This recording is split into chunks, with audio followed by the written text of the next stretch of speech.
Hello, and welcome to another episode of TFYLP, episode 142. Tonight we're going to talk about our interpretation of Toy Fair 2015. We're going to jump into Powercore combiners, and as always, whatever else sparks my fancy. Tonight I'm going to have with me a full cast. I am Megamus, and with me tonight will be Michael Swift. What's up, everybody? Got Tobias from the future. Brett. And how is tomorrow, by the way? Is it still there? Tomorrow is great. It started out. Okay, so we're all good because tomorrow is there. Yeah. Got Protoman. Protoman's with us. Yo, I'm back. What's wrong with your back? I don't know. Oh, okay, all right. It's Armand. Swage66. What's going on, everybody? We have Headmaster Don, whose mic's muted. But trust me, he's there. There he is. Hello. There he is. And we have Insane Galvatron. Back finally, hopefully to be on a more regular basis. On vacation at World. There we go. So, got a real full cast today. We got a whole lot of stuff to talk about. Let's dive right in it. Let's go on right in with Toy Fair 2015. Michael Swift, what do you think? What were your big topics on that? Well, That's deep. I mean, that's deep. The one thing everyone's going to talk about is Devastator. So we might as well start there. I wasn't going to talk about Devastator. So, it was nice to see them, finally show and actually confirm that it was 6 robots that turned into 6 vehicles, all at Voyager size. And so far, I mean, it looks pretty good. I'm still of the opinion that they should have been deluxes, but that's beside the point. I mean, Combiner Wars stuff looked really solid. I really like that Cyclonus, because Cyclonus is my favorite Decepticon, and so that's great. More Cyclonus, the better. And Real I quick, mean, I screen shared this one because this has kind of become legendary of our first little glimpse with the bald-headed chubby guy blocking everything. So, and for our viewers or our listeners who are not viewers, you know what this is. Everyone knows what this is. This is the one where everyone couldn't stand this guy because he was in the way. But we finally got. Is internet famous now? He's internet famous for his butt. Yes. So, and now we have this picture, which is more gives us a better look at it. And why don't we do this? Why don't we just go by, because everyone has their little quirks, this, that, and the other about Devastator. Mike, tell me, when you look at it, what do you like, what don't you like, and then we'll go down the list. let's see. I don't like his Mixmaster foot. It's all the points are pretty nice until you get there, and I don't like the purple treads on the upper body. I wish they were green like the other one. I wish they both had black treads or something, just to keep it symmetrical, because it kind of throws it off. But that wouldn't be G1. Well, now I knew someone was going to say that. But here's the thing: his arms aren't supposed to be black either. They weren't even G1. They should have been purple. I know, that's my complaint. They're not purple. But wait a minute. Go ahead, Mike. But the way I see this is that Combiner Wars isn't G1 as much as it is IDW. And I don't think IDW is running around with purple treads on his chest. Actually, in IDW, the treads become the forearms. Yeah. But does he have purple forearms? No, they're black. They're black treads that become the forearms. Well, then black treads. Or But green they treads. make the forearms. I don't they don't care. fit on the shoulders. No, I don't care about that. I'm more about symmetry, and Kind of like while Hercules, what his does. yeah, That's how. while Devastator is not known for his symmetry in his upper torso exactly, I just feel like that patch of purple throws it off because his purple chest piece is sort of, it just doesn't pop as much when there's a big old purple tread hanging off his side. Can we call that the nurple instead? Well, to me, the reason why it works is it's not so much for Devastator as it is the individual robot modes. You know, Bone Crusher is supposed to have green legs, and Scavenger's supposed to have purple legs. You know, the only thing they could have done maybe is maybe paint the outside of the legs one color, and you would do a 180 on the legs, and that would be the opposite color for the combined mode. And your robot mode would be like, why is his legs two-toned? Yeah. Well, I mean, I that's see the what you're nitpicking. saying, and because I'm looking at it, and I can see where that purple tread is distracting from the super wing, the purple super wing, and I agree. I think if they either make both of them black or make that purple one green, and then it fills out his chest more. Yeah.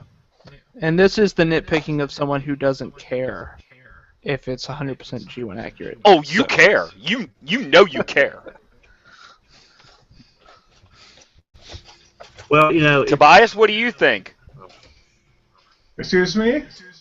What do you think of it?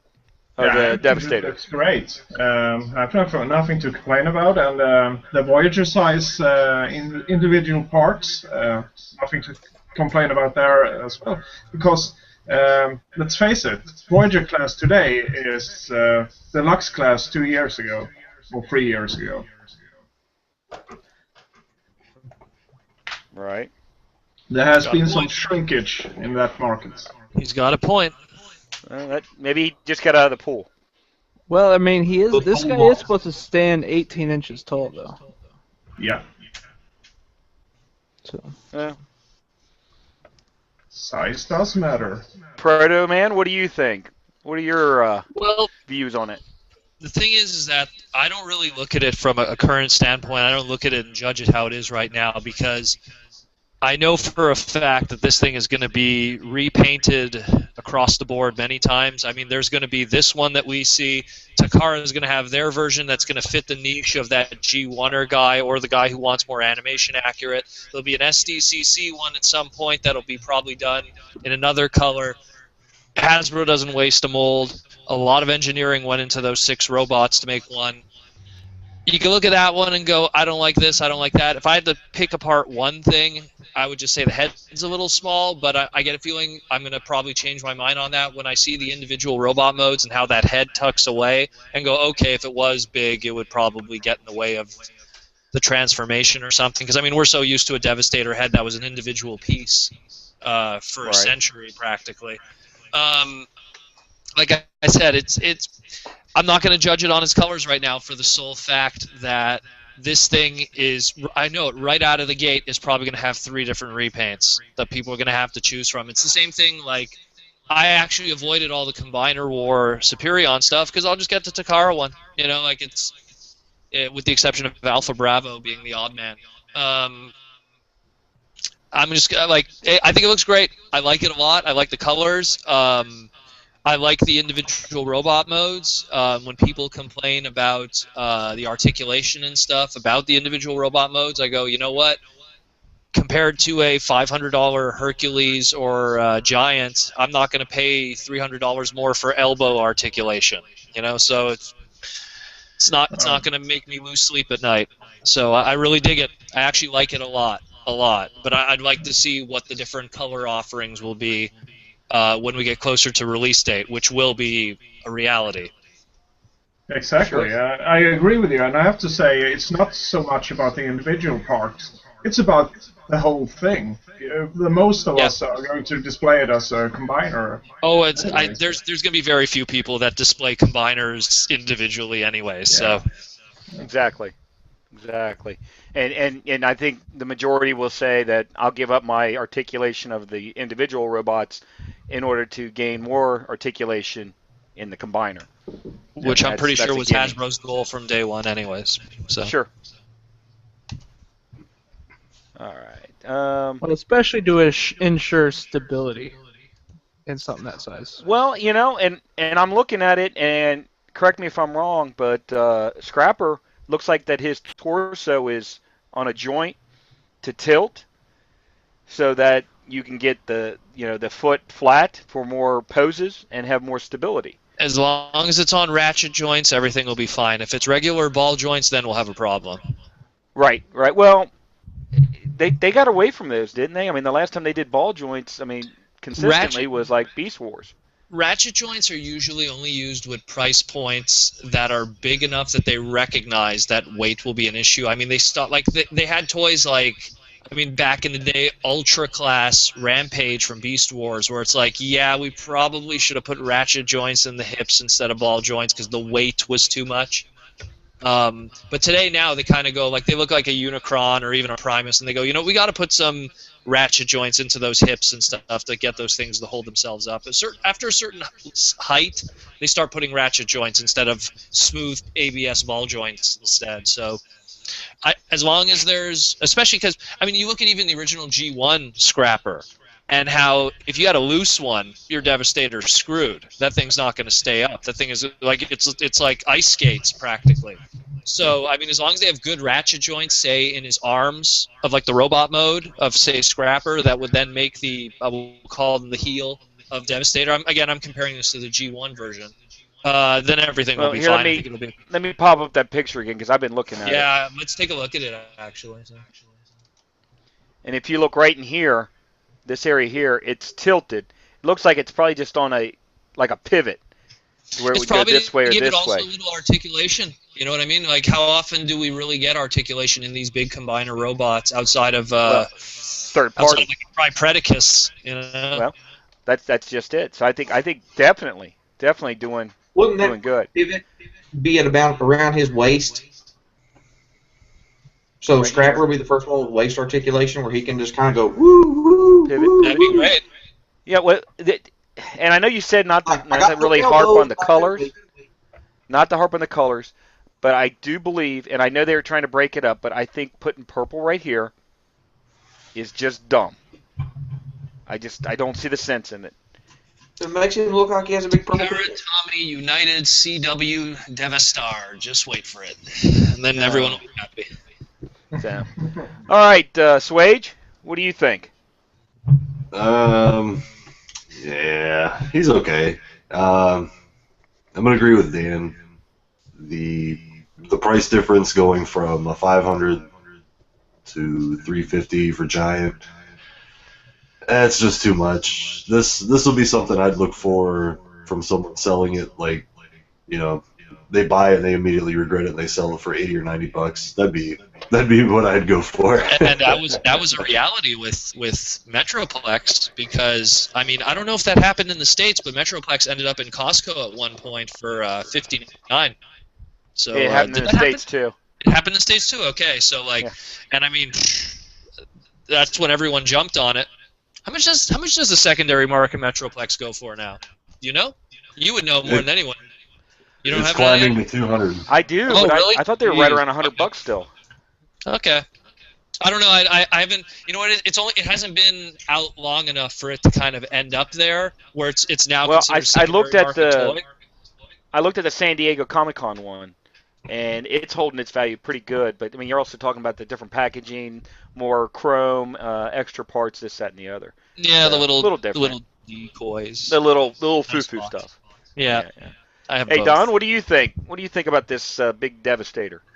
Well, I'm gonna agree. I'm gonna agree with just on the basis of initials. The foot, it's not that bad. I've seen a lot worse Transformers with a lot worse feet problems. Amen.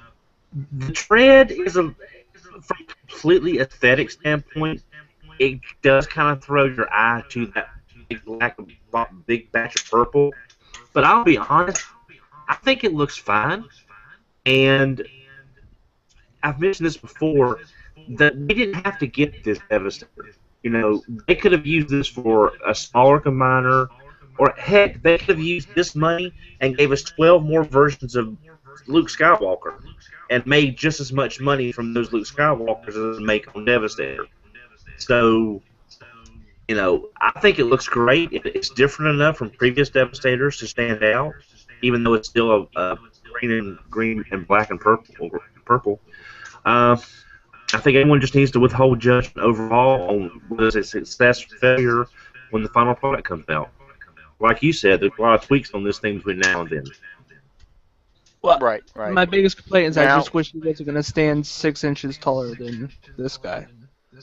Oh, I do. It's, Yeah, I don't like absolutely. the big. I'm sorry, but that's one thing I never liked. I never liked about G1 is you have all these combiners. There are 5 combiners. Devastator has 6 combiners. Why should he not be taller? He should be taller. well, technically Superion should be the tallest if you if you go by Because of Silverbolt. by that Yeah, logic. the I mean, Jets, yeah. those Well- jets are giant. Yeah, but I mean, Devastator, the only thing that, Bruticus, is a missile carrier, a tank, a space shuttle, and then that's where your whole size comparisons just fall apart because you've got a And space Venusaur shuttle. would be tiny. Yeah. Exactly. So, yeah. Yes. So, you being as old as I am, like I said, if you collect Transformers and you're worried about scale, you're in the wrong hobby. Yeah, I just wanted to say Somewhere- also that I'm just happy that they decided to make gigantic ass robots. With Metroplex coming out and Devastator and all this new Combiner Wars stuff, you got to at least give it to them. They're pushing themselves to the big giant robots Here's the instead of thing. just the $15 Deluxe and the $25 Voyager that's an inch taller. We're getting big ass robots to mess with. So Swage, are you saying that you like them big? Damn right. Yeah, I've seen Also, that. And Large and in charge. Yeah. Mhm. Actually, I love this. I love this posting. I've used it before. I've seen that. Talks That's about great. size comparison of like Bruticus, and just the picture of how he would look with, of course, Blast Off the Shuttle being bigger than anything. Brawl the Tank being way bigger than Swindle the Jeep. There you go. That's why size doesn't matter in Transformers. It doesn't matter. well, no, I just Never- wanted never the problem mattered. isn't. Even with the Dinobots, like there never was, even within its own sublines of Daikon, Microman, even within that, there never was consistent scale. So No, I mean, how would Triceratops- Swoop be anywhere close to a Sludge? Yeah, well, that's just it. And a Triceratops like Slag would be significantly smaller than everyone else in comparison. But anyways, semantics, whatever. Yeah. but now the interesting thing, Ben Yee recently had an interview with some of the design team, and at one point they had batted around. They admitted they looked at using leader class figures for Devastator. And they would have been no more complex than what we're getting now, just bigger. Yeah. Still had the same crappy elbows and all the other problems. Oh, now the thing with the elbows, God, it's cheap fun. Elbows are a luxury. We had articulation, and we loved it. Well, my only issue with the elbow joints, which is really my only issue with Devastator, isn't about how much articulation he's got. It's the way they designed them. Instead of having the hinge in the middle of the arm like every other elbow we've ever had, they've got it up on the very front of the arm with a little spindly piece of plastic coming off of it, so when you bend it forward, he's got a big empty chunk in the back of the elbow. I don't understand why they designed it that way. It would have been no more parts and no more plastic to put that pin in the middle of the arm where every other Transformer elbow has ever been. The only thing The only conclusion could come from that is probably might be related to Devastator itself. Maybe because I guess in a lot of ways we're going to wonder where some of that articulation in the combined mode is going to come off in those individual robot modes or alt modes. So I mean, it's one of those things that's hard to really judge it on a picture right now until we really feel it out. And then we'll Plus, know. I'm still gonna buy it. I'm still gonna love it just because it's huge. Yeah. Plus, also the fact that maybe if you put this thing in a CAD design and you throw it in there, and it says, "Okay, this is not stressing right. This is not stressing right." Pretty much, this configuration is not working. Maybe that's why some of the stuff looks like this individually, because as a combined whole, it needs to be that way.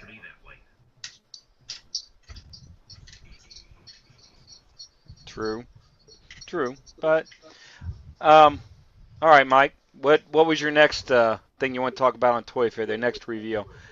I know we hit Devastator, but what else? Well, so continuing the Combined War trend, we have to go straight into Defensor and the reveal of the Protectobots. So the Protectobots consist of Hotspot, which is a new mold. It has Blades, which is a retool of Alpha Bravo. which everyone called pretty New much. head, isn't it? Otherwise Yeah. the same, just a new head. Yeah, I believe it's just a new head. There's a retool of the off-road mold that'll be coming out with the rest of the Stunticons as First first aid. aid. I'm wondering where that new parts go. If I make that from a pickup truck to an SUV, and that would be on the legs. Did you just have thicker legs now? I guess so, because it sort of had that, I guess, the bed on the off-road, and I guess they could have just remolded that to be full. And then there's Streetwise. I believe he's a new mold. I don't think he's a He retool is. of any of the Stunticons. And then He's there's a a new retool guy. of Dead End, I think. Is he? It's like a complete reshell. Somebody was saying that the bot mode is similar enough. It looks like the same like chest and stuff. Because I was And under the impression that it was a new mold. It's an extensive remold. It's like Springer Sandstorm type remold. Yeah. Or Silver Bowl Cyclonus. Or a Jazz the Sideswipe and Fall Cybertron. But That's what I want redone as Wild Rider, by the way, just so I won't have two of the same car in my Stunticons. so let me look at this. No, he's a new mold. You think so, even the robot mode? I think so because Pull a picture I guess of Dead End. I guess it depends on if the Stunticon has the same flip down chest, but I don't think it did.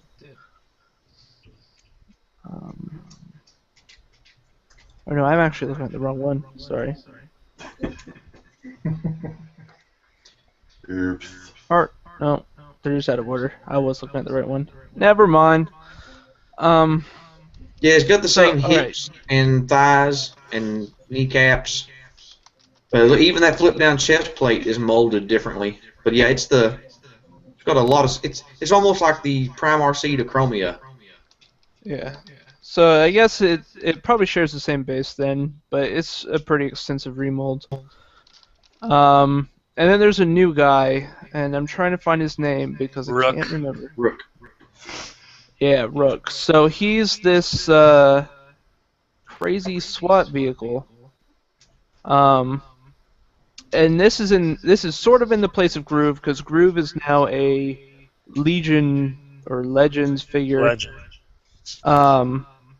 Which forms a chess piece so that when Defensor gets shot in the chest, Groove dies and Defensor is fine. All Powercore combiners. Later topic. I want a deluxe class Groove. I don't like these new guys Oh. are bringing in and moving characters around. See, I personally hate motorcycle transformers, and one that is big enough to form a limb alongside a helicopter and. Well, you're a bunch of going other back to things the Vertigus thing we were just talking about a minute ago with the space shuttle for an arm. You gotta Yeah, kind of I know. But still, I hate motorcycle transformers, so I have no sympathy for Groove.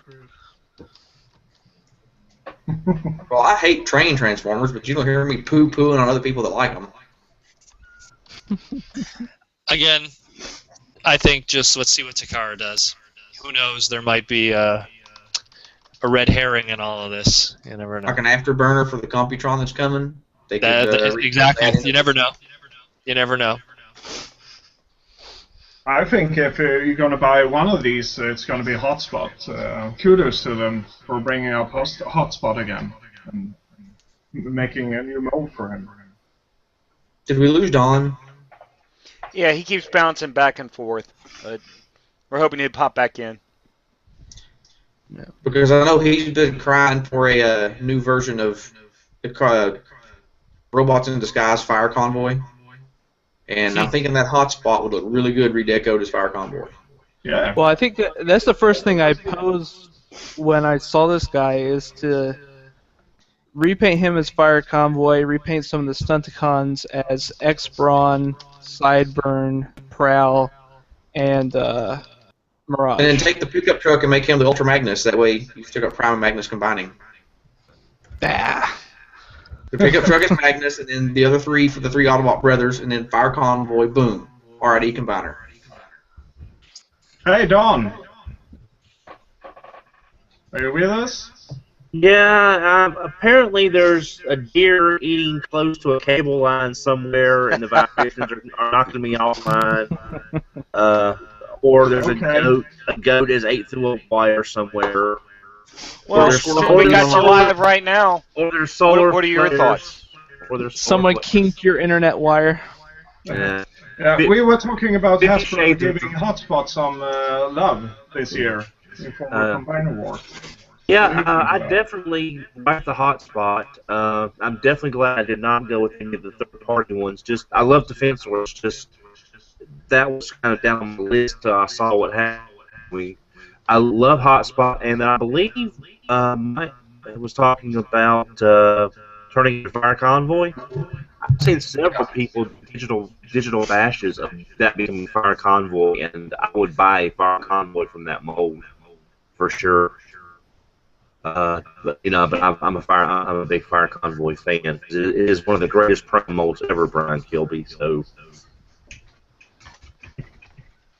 but yeah, I like it. I want to protect the bots. Still wish Groove was a foot, but again, if you can't have a motorcycle that big and look right in the group, kind of. So, yeah. I disagree. I want my large motorcycle. Kind of like the Junkions. It has to be a large motorcycle because it's not for humans to ride. It's for other Transformers to ride. Well, it's like with Superion. I don't have them right here, but I do like the old packaging back, and I do it with the chest facing forward versus the jet backs facing forward. So I just yeah, I like to protect the bots. They look good. Someone said that not here, but it was on Twitter or somewhere, said that it's the rare reverse case where the individual robot modes are better than the combined mode. I'm not sure if I agree with that totally, but I can see that point of view. What do y'all think? Do y'all think the bots look better separate or together? They're both good, in all honesty, from what I've messed with, at least in terms of Superion. But I think that when you're selling your product individually to begin with in that market, you obviously have to make this individual robot modes at least passable. Yeah. I mean, if it was sold as a gift set, you could kind of get a little lazy with the individual robot modes, a la, say, like a Magnum Boss from Beast Wars. Devastator. Devastator. Well, we don't know yet. We don't know yet. Maybe they are kind of good, but at least in this case, I mean, if someone picks up just an individual member, you kind of have to hope that especially also those individual members of Superion didn't all ship in the same cases. So a lot of people, when they got those toys, they didn't get to combine it right away. Yeah. They kind of had to enjoy it as its individual characters beforehand. So I would hope that Hasbro made the effort, and that's something that's been kind of common too, because I know with Energon, they didn't ship all the individual limbs for Bruticus Maximus and Superion Maximus initially. They actually did it like they pieced it out slowly over the waves. Well, the cool thing is, looking at Wave 1, I'm just saying in general, if Combined Wars is coming out that strong in the initial wave of Superion, can you imagine what it'll be, the waves after what we've seen here at Toy Fair, of what the figures are going to be like? I think we lost him. Sorry, can you hear me now?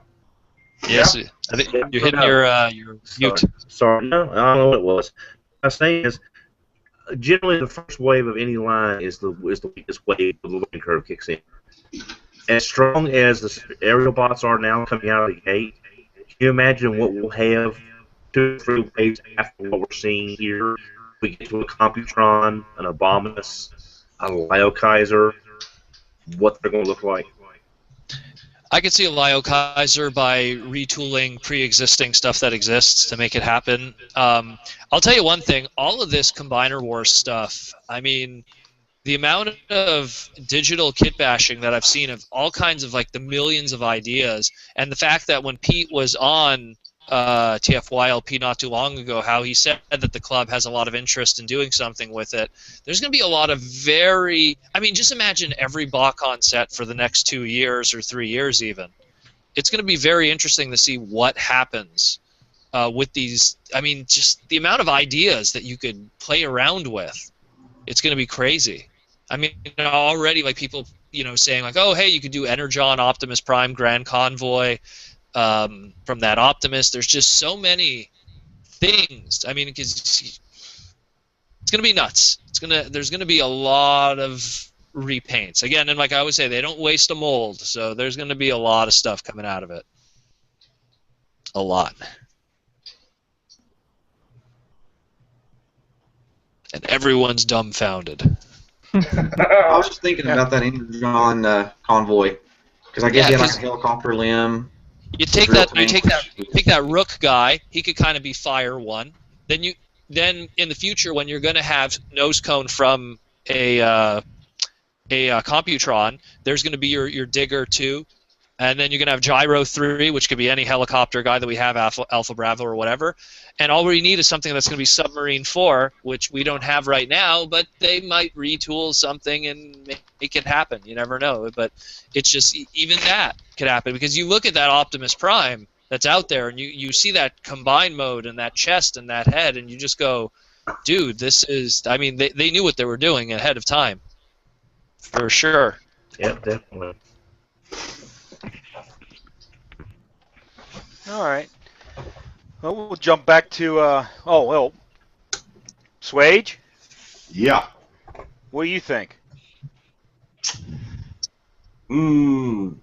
What? Give me specifics here. What do you want me to go for? Give me something. Give me something specific. Talking about your mom. Oh, we can't talk about. No, we're not. No. Okay, so. All right, we'll go back to Michael Swift. All right, you already got us led into those. What else was the announced at Toy Fair that you want to talk about? So we'll save one of the bigger reveals for last. So we'll go to this sort of unique idea they floated, and I've already mentioned it, is Cyclonus being made an extensive retool of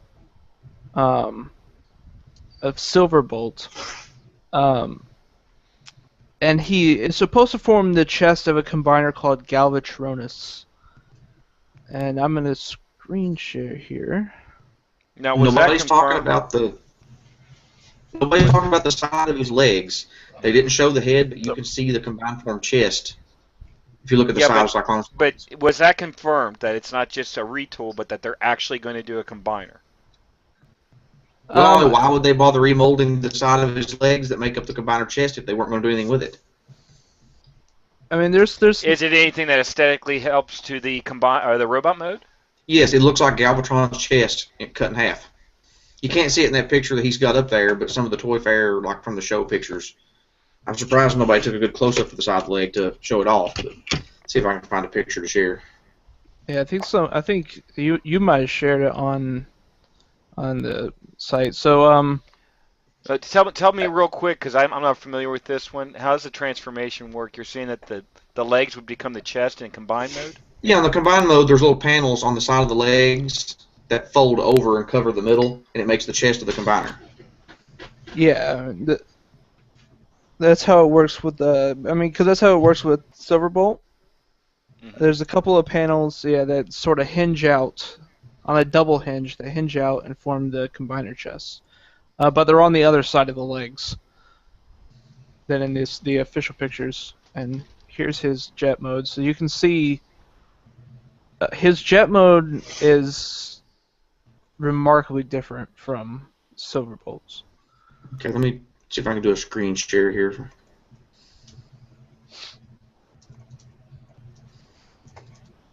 Okay, see how you can, like if you look here on his leg, you can see the two of the red squares from Galvatron's abdomen and Okay. his chest. It's kind of dark in this picture. Like I said, I'm surprised nobody there took a picture of the side of his leg. It's visible. You can see it a little bit here, but it's kind of dark from the shadows. But you can see those squares better.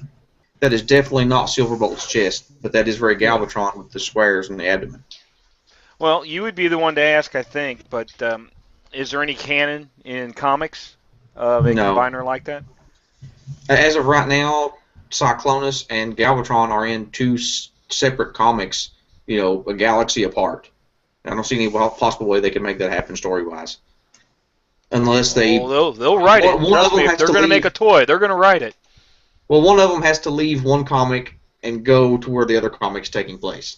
Cyclonus has to either leave the Lost Light and go back to Cybertron, or Galvatron has to somehow end up on the Lost Light. And there's always a way to do it, but I mean, when it was in the Universe line when Cyclonus came out, right? So that was 2008. going on. Yeah, it's so about 7 years now. He's been a prominent character. There's a lot of fans around this character in the current comics. So to knock out a Cyclonus figure just for the sake of having another Cyclonus out there for the sake of the character, on top of the current fan base for the character, it could just be one of those things to fill out the line. They already have that Optimus figure out of the Motormaster mold, so use Silverbolt for something else. I mean, what were you ever going to use Silverbolt for to begin with? Nose cone, or not nose cone, but Scattershot. Well, I mean, but more to make him a Decepticon, just sort of even out the ranks. Yeah, I don't think this is going to be story-wise. It's just like the Combiner Prime, which I'm sitting here fiddling with, which I'm still screen sharing so you can't see it, but I don't think Prime's going to combine in the comic. I'll be surprised if they make him combine. But I think this, like you said, it's just filler stuff to fill out the line to give more toys out there.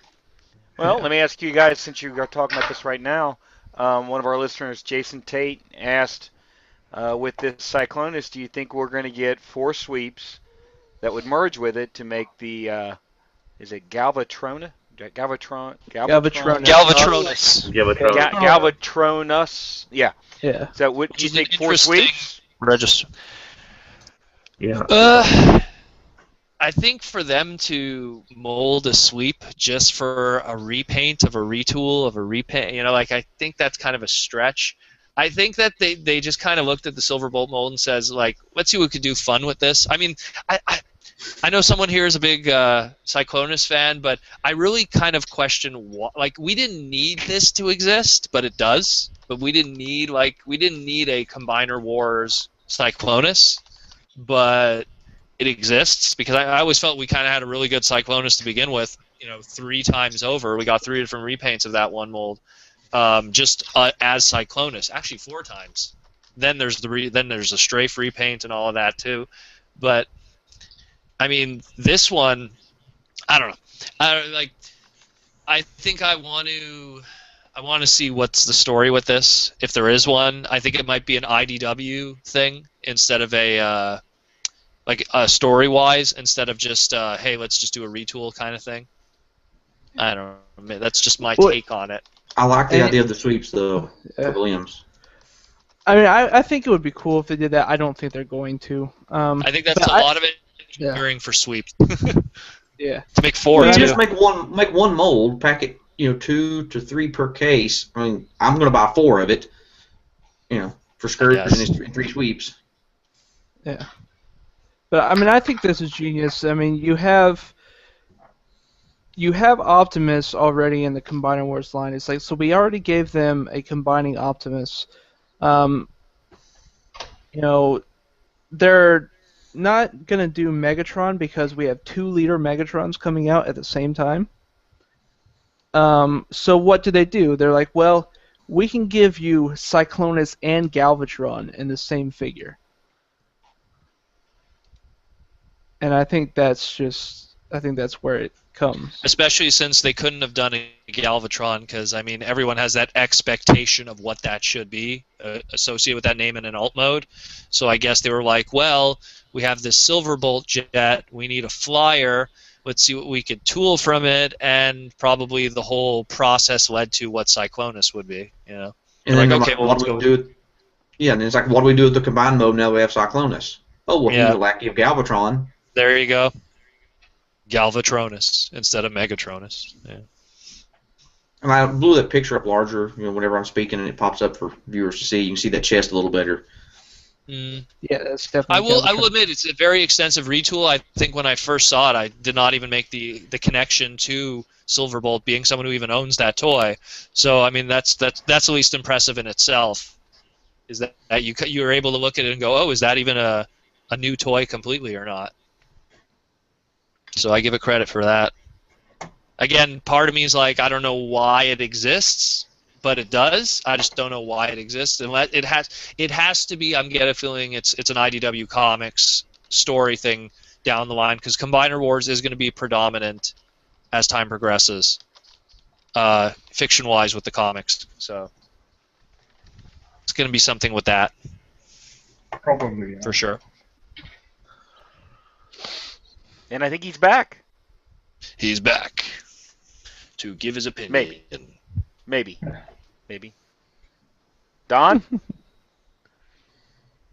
Chirp. Maybe Looks Massey like it's attack. connecting. See, that's what it is. He got tired of Massey still in the spotlight, so whenever Massey attacks, he just unhooks his internet, so we can't see it. That could be it. There he is. He's praying for a good internet. Is it Massey related? That's the question. No, he's snoozing in a box. Cats in boxes, who would think? So do you have to keep rebooting the computer or just logging No, back in? no, I just drop. Sometimes it drops me and picks it back up. Sometimes it says it's too long and I have to go back and hit the link from the Facebook page. And sometimes it gets to where it says, do you accept terms? And then nothing happens. There's a good chance that your internet wires aren't buried well, or maybe they're leaking signal into the ground. Hey, you need to get back there behind your computer and untangle the wires so the internet can flow through better. Oh my God. Oy. Someone being All right. ironic. Someone being ironic. Throw a Master Shooter Collector at him. Optimus will defend me. Not even gonna comment. No. All right, Mike. What else? All right, so the biggest, well, I would say probably the second biggest reveal of Toy Fair is this guy. Leader Class All right. Generations Ultra Magnus. Here's what I want to do. I'd say it was the biggest. Don, you reveal. go while we got you. Go. Okay. I would say this is the biggest reveal because no one saw this coming. There was no leaked footage from an overseas show. And the fact that they're doing Minimus Ambus, which I believe is the correct name. Mm-hmm. That's correct. You know, I don't because I don't read the books. That version of Magnus, I think, was a big surprise. Now, is this a replacement for us not getting MP Magnus as a U.S. release? That's what I'm kind of curious about. But again, with them having such a strong relationship with IDW, they could wind up doing both, especially if Magnus comes in at Christmas. And this guy totally due out in June. I like him. I'll be honest, since I don't have an attachment to the comics, this version of Magnus does not really have a must-get out for me. I think that he looks great. But between my Citizen Stack, MPO Magnus, and City Commander, I have pretty good Magnuses right now. But when that comes out, I may get him. But I think for fans who can't get the Masterpiece Magnus through cost, or they have a strong affiliation with the IDW Magnus, that is going to be one of the big. That's the big feature of the year until Devastator comes out. Well, Now, I did they think say how the big whole it is? idea. What's leader class? Is it leader class? Yeah, Yeah. It's Yes. yeah. So basically around Jetfire size, give or take. Okay. Well, the whole idea that people are saying they don't think, because we're getting this, we may not get Masterpiece Magnus. If nothing else, it's all about familiarity when it comes to sales and getting characters out there. Just because we're getting this doesn't mean we're not getting Masterpiece Ultra Magnus. If anything, it increases the likelihood. They're getting the character out there for the familiarity to the non-hardcore fans, just the casuals, to see the toy on the shelf, to see the name. So when the Masterpiece one shows up, they're like, oh, that's the Masterpiece version of that character I just saw. Yeah. Or Well, this year especially, the year that just passed and this year was very Ultra Magnus centric to begin with. There was a lot of Magnus released toys, and I like to feel that was kind of spawned because the prior year to that, and people might think I'm crazy, but when Magnus won the Hall of Fame, the Fan Vote Hall of Fame, the year prior to that at BotCon, I think it made some of the Hasbro staff go, okay, I think we'll make some figures of this. But it is very interesting that, I mean, we kind of knew this was coming when we saw the Leader Class Ultra Magnus SKU in the computers, but we all assumed, oh, hey, Leader Class Magnus, we all assumed it was going to be the MP toy. And then, of course, everyone going, wow, $44 MP, that's pretty damn good for Ultra Magnus. A lot of people, that was the speculation. Obviously, it wouldn't make any sense when you're talking the price point, but then the fact that this exists, and again, like I said before, this toy is going to be under the Combiner Wars emblem, which is, again, IDW. So this has its place for that huge amount of the fandom that is going to be, IDW books and everything, especially the way that Hasbro is marketing Transformers. I mean, we all saw the slides and stuff at the panels, but they're really selling it that RID 2.0, as I like to call it, the new RID series, RID 2.0, is going to really be aimed at that more 5-year-old to 10-year-old market. It's going to be a lot more simplistic. Hasbro themselves even admitted it. It's going to be a lot more rescue bot, that whole vein of it. Where not anything wrong with rescue bots. No, not that there is, but I'm just saying it's going to be that kind of storytelling, that kind of engineering, that market. And they probably realize, again, and Hasbro's, they're there in person now, this new young Hasbro crew, they're there at the BotCons, and they're there during the James Roberts panels. They're there during all of that, and they're seeing this huge love for the IDW comics, like it or hate it, that's purely individual, but this huge love for the IDW comics and their characters and their designs, and them going like, hey, the Combiner War stuff and this generation stuff is already aimed at that older audience, which are the comic book readers. The reality of it is a lot of kids in the 5 to 10 age market aren't comic book readers. They probably figured if we're gonna do a Magnus, let's do something that's completely different from what the Masterpiece toy is doing, and not to mention Hasbro pays attention to what the third-party guys are doing, and all the third-party guys have done their kind of Magnus or their Citizen Stack or whatever, so they're like, let's do something that no one has done.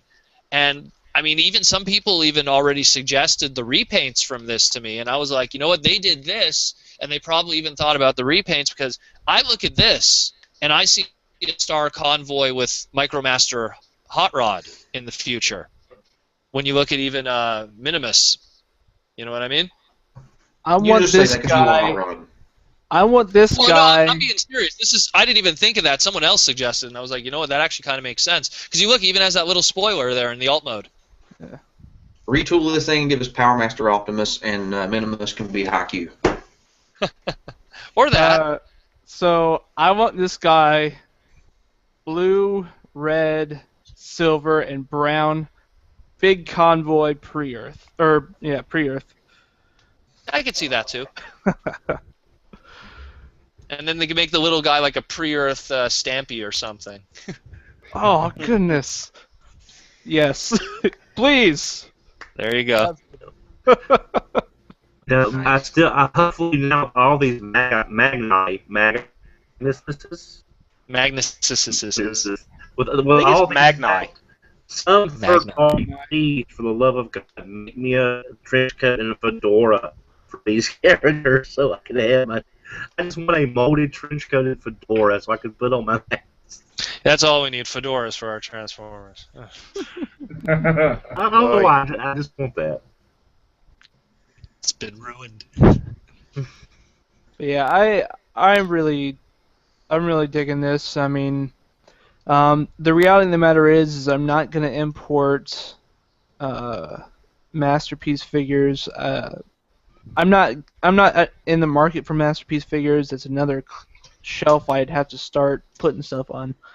But I've already got a classic shelf, and I really like Ultra Magnus. It was one of the first G1 Transformers I got. I always thought Magnus was cool. And this thing is, I don't have to get the Ultra Magnus from, Takara. I don't have to get it from Hasbro when they're most definitely going to bring it here, and it's going to be, $50 more than Takara for some reason. Because that's been the trend with Masterpiece figures lately.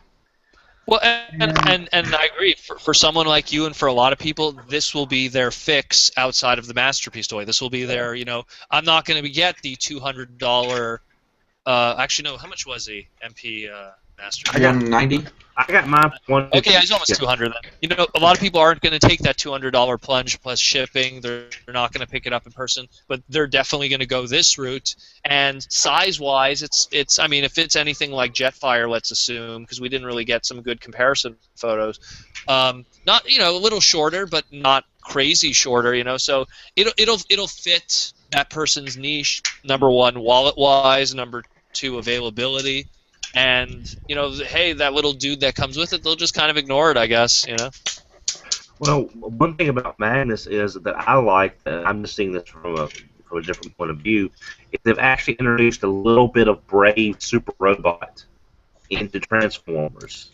Just a little bit, by having Minimus Ambus basically be in control of the Magnus persona, the armor.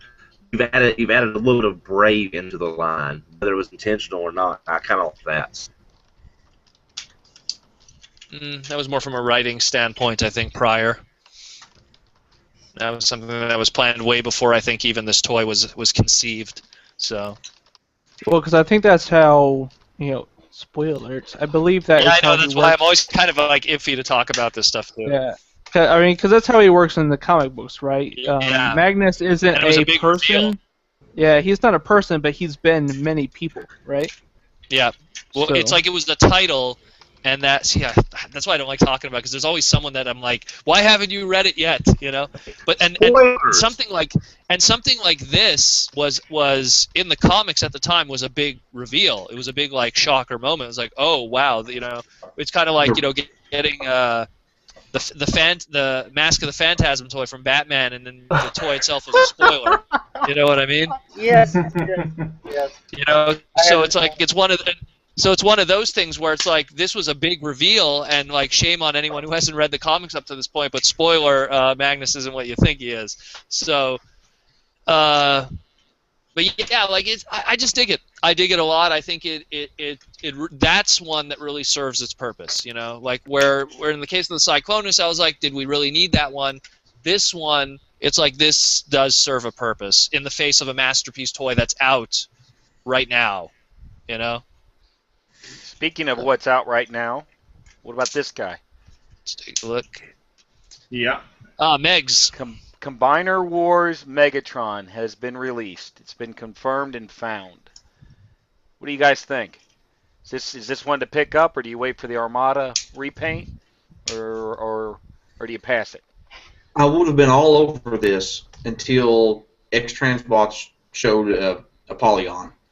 Because I think it would have made a good stand-in for a Masterpiece Megatron until Polygon was announced. And then I was like, okay, I no longer have interest in Leader Megatron. You think he sizes up to MP10? Close enough to sit on the shelf. I've seen side-by-side pictures. There's like a quarter-inch difference in height as far as them being eye-to-eye. See, and again, it's that approach that I think, this toy is intended for the IDW Megatron. It has the faction swap gimmick, which a lot of people tend to forget that's present on the toy, which is part of the story. So this is not so much everyone getting their G1 Megatron that they want for their classic shelves. This is getting the IDW Megatron in the IDW universe post-Chaos storyline Megatron, where it's that's just it. Like, I mean, I don't think he's something that's meant to be the breaking point for people going, oh, should I get my third-party gun Megatron or something? This is its own thing. And honestly, if you're going to get that mold then, and you have no connection to the IDW comics, you're better off getting the Armada homage then, because that's something that's more, I think, appropriate for that mold. If you're not an IDW guy, then I think you're better off getting, if you're going to pick one, invest into the Armada one. Well, see, I don't know. I have a passing following of the comics. I haven't read very far in to the current stuff. But personally, for me, as a non-G1, I didn't grow up with G1. I've never liked Megatron as a gun. I like him, G2 Megatron. When I first got on the internet and I saw G2 Megatron, G2 Megatron to me is really cool. I like Megatron as a tank. It makes sense. I've always had a problem with imagining Megatron letting himself be held by people. It doesn't seem like it fits his personality. So this has that really nice G1 looking robot mode. You got the chest, that's very Megatron. It just screams Megatron. You got the head, the bucket head that screams Megatron. The silver, the red, the black. The legs even have a similar shape. Yeah, but Megatron. then you have, to me, a more realistic tank for or a more realistic alt mode for Megatron in a tank. Well, so then what's your take on the Armada? Because basically you're taking, which would serve the tank more appropriately for Armada, and then basically you're taking a G1 body and putting the ears on it. Because that's what it looks like. I look at this and I see a miscolored G1 Megatron with bunny ears. It looks like Megatron. Exactly. It looks like G1 Megatron's cosplaying as Armada Megatron. There you go. I think it looks terrible as Armada Megatron. Armada Megatron was a tank, and I think it looks terrible. I think it should have just been G2 Megatron, but that's just G2 fan in me. I would say it fits in more than Armada. The only thing that's Armada on that is the colors and those little bunny ears. Yeah. Well, like I said, that mold itself, it's intent from the beginning, because when Alex Milne was doing the designs for that character, those exact, I mean, I'm actually on my computer right now. I'm trying to find the original designs for the toy. Alex Milne was helping with it. I'm trying to find it right now, but heck, they could have colored it purple and black and have been a hero Megatron color scheme. There's gonna be repaints. You can never look at any of this and just take it for its one face value anymore. You can't anymore. You just cannot. You have to look at something and look 3 steps after. I want reverse convoy. I mean, you never know. You never know. Never rule out anything anymore. Never rule out anything anymore. I mean, if you would have told me freaking Black Shadow was going to be a USA only exclusive Generations deluxe toy, I would have laughed at you, and somehow Thunderwing would be the one released in United. But just for any of the new kids, listening, because Reverse Convoy is a bit obscure. There was a line called Robot Masters. Look it up. It was sort of there was a line that at the same time here in the U.S. we had the Universe line. It was full of a bunch of weird, strange Beast Wars repaints and stuff. Takara decided to be awesome and make new molds of some new molds. Some new molds and repaint some. And, it was their own little, here's our universe. Yeah, and so Reverse Convoy was basically a smaller version of of that G2 Megatron with a gimmick where he had a Megatron head and an Optimus head. Reverse Convoy, Rebirth Megatron from planet Viacon. And it was supposed to be because the story was that everyone came from the Blasty Zone, blah blah blah, and Rebirth Megatron was supposed to kind of be the G1 Megatron of that battle, because you had Beast Convoy, which is Optimus Primal, and anyways, that's a whole other topic. But Yeah. yeah. But All I right, you realize said that's that the you were extra reference. did everyone get to talk about the Megatron and the G2 Foo Bunny Ear Megatron? Well, the silver and gray Megatron, I'll definitely pick it up, but I would like to see those legs better in person because those legs look kind of funky, hunky. Yeah, I think I will go with the G1 style Megatron. I love Armada Megatron, but I don't like those orange earpieces. Here, I found it. Okay, here. So, there we go. That's when Alex was first early working on it. Like, that was with the faction symbol. See, it has the Autobot logo on the chest there. You could kind of make it out there. Yeah. And that was like, God, when did I get this image? This was 2013. I mean, does anyone else look at that and think that looks a lot like the titanium one? Oh yeah, it has similarities, of course, to the the titanium one, which was based off of also a Don Figueroa design. Right, right. From That was War Within. War Within, right? Yeah. Yeah, War Within. But I mean, again, those are early images. There was a lot of stuff. Man, so like I can't show you guys all of this, but there was a lot of stuff in the production stage. Go ahead. We're not going to tell anyone. Yeah, except that it could be like played over and over. What are you talking about? It's just us. It's just us here. But it's just, yeah, like that toy from day one was IDW Megatron at that moment in the comic books. That was the intent, and it was just them going like, okay, we're gonna do that, but we might as well like appease those fans who also don't read the comics. That'll be like, hey, here's my G1 Megatron for the shelving, because Lord knows we haven't. I mean, when you really think about it from the Generations Classic standpoint of toy releases, we didn't really have a lot of Megatrons or Galvatrons frequently. I mean, like the last time we really had a Megatron was we had that, again, the fighter jet. I mean, the bomber jet, which was, again, an IDW thing. Yeah. But again, designed with the sole intent that it's like, well, we're doing this because then we're going to be doing our G2 Dreadwing, you know, so like there's always those 3 steps ahead that are always planned. And then we had the legend scale little Megatron gun with the orange tip and stuff. So it's just them going like, we're throwing people another Megatron toy. You know, here's another one. It works on the concept that he's a tank like an IDW, but to me the disconnect is that chest. That is a very G1 cartoon chest. His chest doesn't quite look like that in the IDW.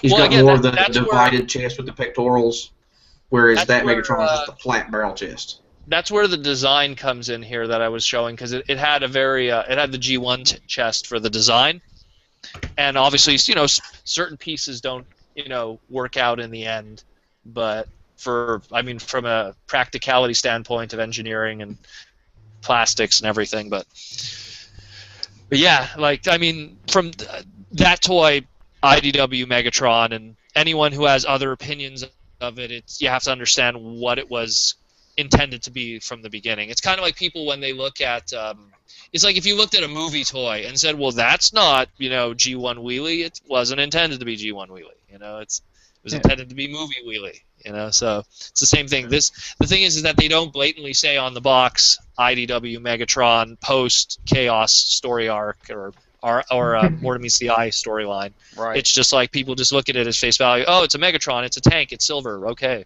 Well, you know? and in as all honesty, one of our viewers here just said, Dan Jones said, you grab your it's Apollyon, right? Isn't that the third party one that's coming out? Mm-hmm. You grab that for your old school G1 Megatron, and then you grab your Hasbro for your IDW Autobot Megatron, and there you can have both.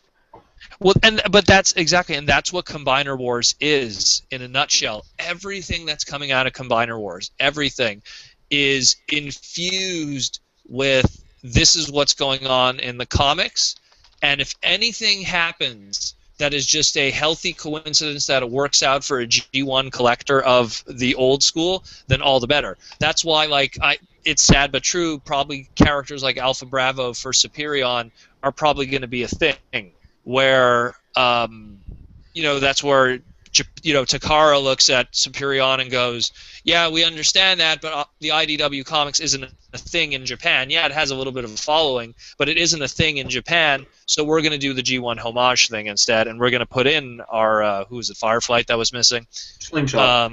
Was this? Oh, yeah, it was Slingshot.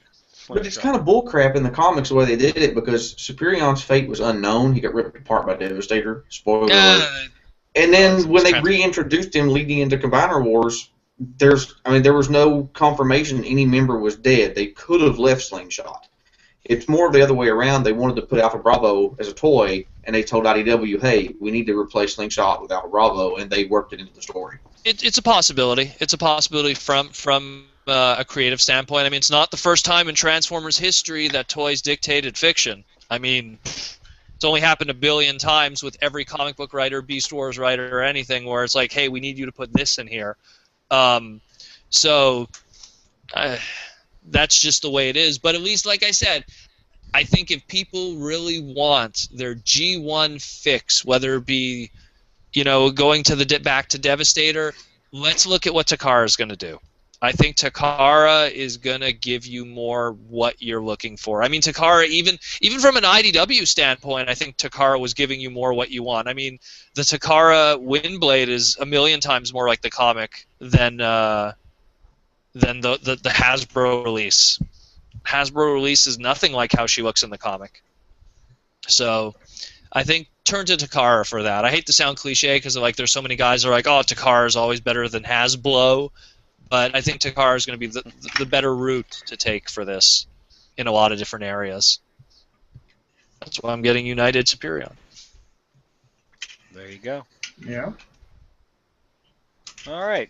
Mike, you said that you had something else that you were kind of holding back on? No, there was...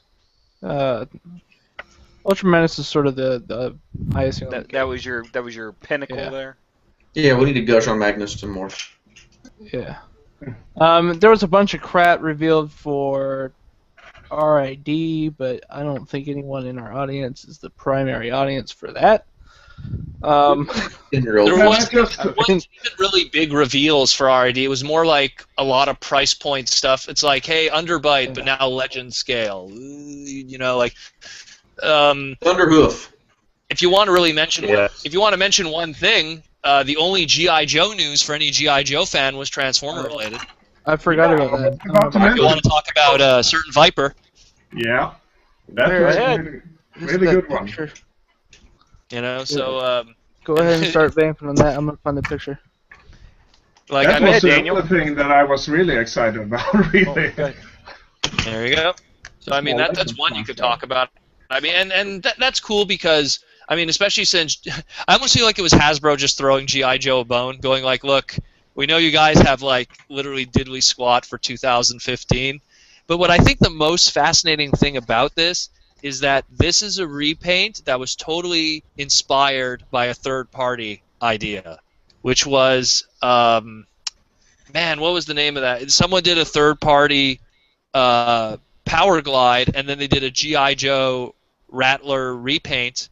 And I remember, I only really remember this because at TFCon at the charity, and I think at TFCon at the charity auction, someone sold one, so it was really cool. But so here he is, Powerglide, as Viper. If he wants to wash your windows, be very, very careful. We all know what happened last time. I love that episode, by the way. That was awesome. Just throwing it out there. Oh, there is this piece of crap. See, that one's that's another one where it's like, did we really need that to begin with? I agree with you. I thought the one that we got, the classics, was just fine. But then, like I just said before, you got to kind of always look beyond what you're seeing, and that's going to be a Megatron down the line. That's going to be a Brawl down the line. That's going to be a Megatron. That's the thing. Has it already? Oh God. Yeah, this was the Megatron Origins. Oh, it's that one. Oh man, that sucks. Then, so then they're just reaching at straws now. Well, I mean, it's right. Not, it's the Wave 2 one. Yeah. It's not Warpath as we know him, but it's not a bad use of the mold. It's just it's not Warpath Classic, but I don't hate it. It's just it's not a It's must. more the just question was it necessary? no. Yeah. It's Do you not really as. think it was It's just necessary? them going like, well, we got this Megatron mold, and we got to repaint it into something. I mean, surely there was Or another. something. Yeah, surely there was another little tank they could have. Fake. Quake. I was thinking, why not do Transformation a was not used bludgeon? on Quake. That would have been cool. A bludgeon, or even you want to do a Bonsai Tron again, revisit that. I think just another Warpath, meh. Quake can include one of the target masters from Scoop. Yeah, exactly. Or both. Like I think that there would have been a lot more fun, because the thing is too, if you do like you just said, Don, if you do a Quake, that'll make a lot of people more interested to pick it up because hey, it's Quake now. Now you want to get it because it's like, oh, that's not on my classic shelves. But everyone I know, I mean, I'm pretty sure everyone here, did you get Warpath Deluxe when he came out? Yeah. You know, like I mean, everyone got that fix. So really, who are you marketing this to, especially since Combiner Wars in general is marketed at the collector market according to Hasbro? It's just them going like, I think they just ran out of ideas from their creative end, even though there is lots of ideas that you could do, and they just probably went, just go Warpath. Yeah, Well, just go Warpath, whatever. I don't know. And I'll be honest, Quake with 2 target masters would be a good BotCon figure. So there's Not to always mention, they could have just taken the 2 target masters from Scoop, pack it in. I mean, Lord knows already they phased out in the Legend scale the little Micromasters, which is silly. That kills me that kind of got phased out of the Legends. I mean, I was so looking forward to Buzzsaw repainted from the Waspinator and all that. All that got shoved under the rug, which is such a shame. Yeah. Well, again, we might see that, in other things down the road. Those I hope molds so. exist. Those molds exist, and like you said, they're going to reuse them. Well, they already did. I think I believe, let me look at them. I believe every single one of them, with the exception of the Reflector, has been repainted once. Yeah. I don't think Chop Shop wasn't, was he? Oh yeah, Chop Shop with Megatron. You're correct. Yeah, that one too. So I mean, it's one of those things that, I mean, they could have totally done it. Quake is you're right, Don. Quake would have been a great idea, a great idea, because it would fit every single niche market, and it would give you a repaint of the mold, which would fit Hasbro's need to just save money. So, anyways, I don't know. That one I felt was not needed. Here's the Minimus Ambus. We didn't show it. See, look at the alt mode. Look at the alt mode. Look at that spoiler. Yeah. That's a Micromaster Hot Rod repaint. We didn't show this. Ultramanus's vehicle mode. So that's pretty much. There's another thing we should mention: the leader class Thundercracker. Yes, especially. No, I think that was revealed back. That was revealed a while back. It was back in San Diego Comic-Con, I think. But SDCC 2014. exactly. But in the last 2 days, we have had a potential spoiler come out that on the cover of an upcoming IDW, we are seeing that mold, leader class Jetfire. Starscream on the cover is wearing that mold. Yeah, exactly. So it looks like we'll be getting Starscream in the Jetfire mold coming soon. So we have. And again, this whole line is influenced by the IDW books. So I don't know if I'd put money on him coming out as Starscream. Well, remember Hasbro said at BotCon last year they know that the fans, the groups that come out as trios, like Bottle Kickback. that is a expensive Seeker trio. Yeah, so I want to see a remold in Coneheads. Yeah, so if we're going to be getting, if Skywarp's already in the bag, which we know he is, and there's a cover for Starscream in that mold, you can bet we're going to get all 3 of those at some point. It's just if they do, I hope they do them last. Yeah, it's just I they don't know know. if I need 2 of that mold looking so similar, because Jetfire and Starscream are very similar. Well, you could really deco up a Starscream and still be G1 Starscream, and it would be visually a lot different than Jetfire. Well, guess what? We got some breaking news. Ooh. Just came in. More hockey pucks. Confirmed. Masterpiece Tracks. Yes! Sweet. Just came in. Sweet. Now, blue or yellow? Mike Boyle just shot it over to us real quick, so shout out to him. If we did news credits and stuff like that, like the other boys or whatever, I'd give you one. So, but you get an attaboy. So there we go. Now, this is one I might actually have a hard time not getting. I really like Trex because I really like that Corvette. Trax was the G1 boy I wanted for Christmas when I was a kid and I never got. Well, real quick for our listeners, this comes from the AllSpark. They front page news it. Masterpiece Tracks prototype looks like it's going to be in P25. I'm reading a little bit. I don't see anything else. It does say that most likely going to be blue. This one's just a gray or white proto sample. Oh, what, they're not going to release it first in yellow? Oh, you mean like Vinyl Tech? Exactly. Oy. But That's so much fun with that. let me see if I can get a better picture here. It's sleek looking. I like it. I'm not really sure what Phase 7 means. Does anyone know what that means? Phase 7, that's weird because Phase 6 is the name of Hydra, Andrew Hall's company. That's very bizarre. Oh, no, I just now noticed that. It says Phase 7 on the sign. And then, of course, everything else is in Japanese that I, of course, can't read. Well, we're going to get a few repaints from that, Road Rage and everybody. And I'll welcome Road Rage. I'll welcome that. And if they include anything with this, we'll get a Raoul. Yes. We'll get a Raoul. I think that was the one that was rumored to come with a blaster.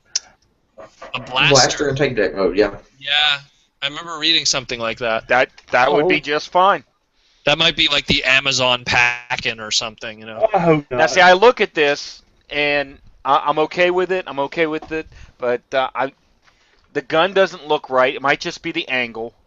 The gun doesn't look right. The waist looks a little small, but once again, it looks like he's angled. So we might be getting a little bit of a side shot at the hips, right in here. But I'd be willing to bet that's a little fuller. It's the angle. We're seeing. Angle of the photo. You think it's the angle? I think it is. I think it's the angle there. The more important question to be asking is, where's the flying car mode? I'm sure he's got the wings. Yeah. And definitely, it should be easy to flip them out. I think that's an easy one. And then, of course, the question also is will the backpack with the rockets be able to fit in car mode? Yeah, I don't see why not, because, see, you looks like you could probably take the missiles and swing them up under the trunk. You think this whole piece right in here is a hinge? It's either the missiles fold. This is what I'm thinking. My camera's off, but if you got the missiles on hinges, they would flip up into the rail, and then the rail would be on a hinge and fold up into the trunk. So it's just a matter of fold to get your missile rack out from under the trunk. Possibly. I mean, if you look at the execution they did with the classics mold, I mean, you have to pull the missiles off and stick them onto the pegs. But if they can do that with the deluxe, then the engineering of the masterpiece should be a cakewalk for them to get it into that mode. That's definitely some.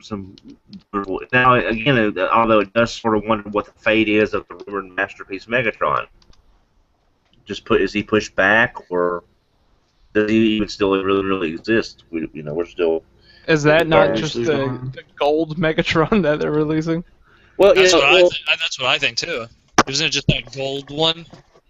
Well, yeah, but what I'm thinking, one of the running rumors is that because remember with the last of the original Prime molds, they did Sleep Mode Convoy, and then they said this is the last one you're ever going to get, and then we got the MP10 version.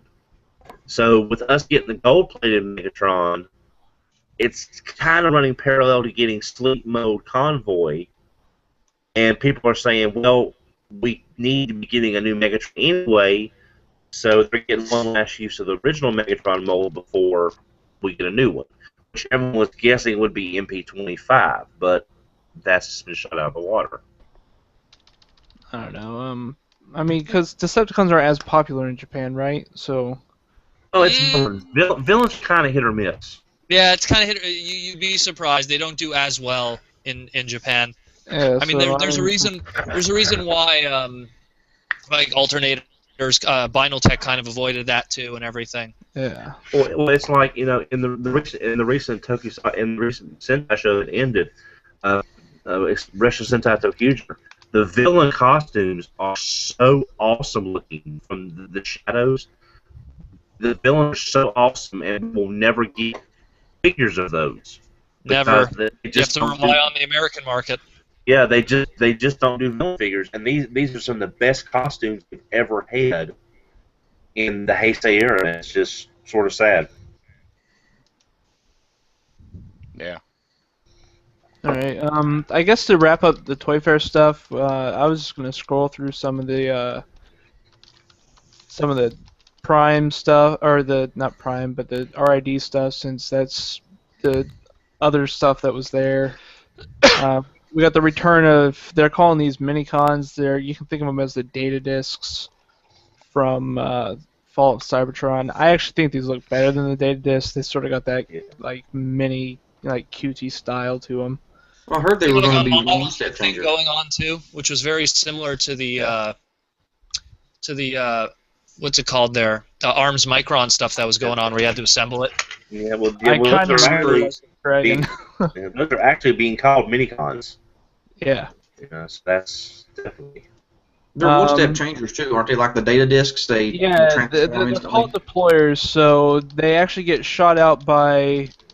The Autobot deployer is Drift. The Fracture is the other one, I believe. Yeah, Fracture is the Decepticon, which Fracture looks a lot like Transformers Prime Starscream. If we get to him, Ratbat. So. Now they're just throwing names at this point. he turns into a shoe. I mean, at least he turns into a bat. Kinda. Or pink. Kinda. I dig the see model sprues though, that they kind of have that Autobot Decepticon shape to them. That one kind of looks like Hot Rod. So here's the deployer Drift and all its kids' toy glory. I mean that. See, and they all have that QR code thing going on them. Yeah. They're still rocking that. Well, but as far as gimmicks, at least it's not an unobtrusive gimmick that kind of, limits the line like minicons were. Well, I mean, this whole area right here that deploys it is just sort of hanging off of his side, like. Well, that's the deployer. That's the actual Warrior class TV show figure. That's the other version. Well, this there's still a Warrior Drift too.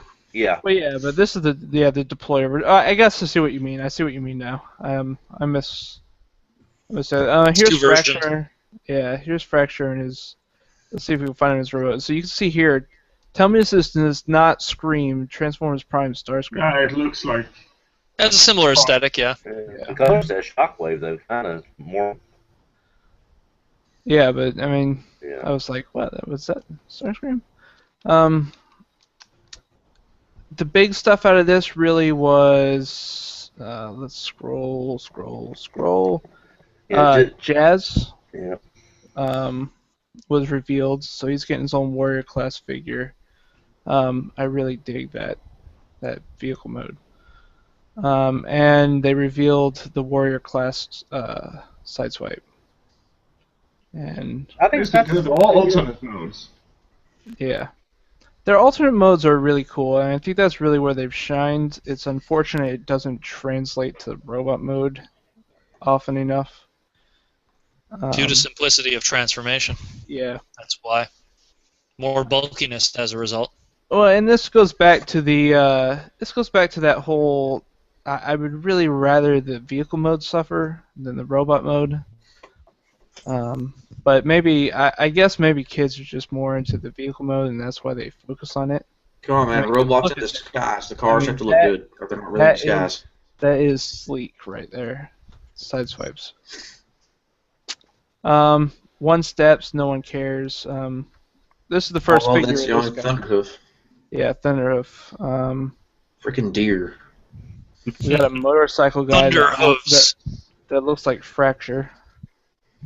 And we got Legion class figures, so they actually have a Legion class. Fix it. Fix it.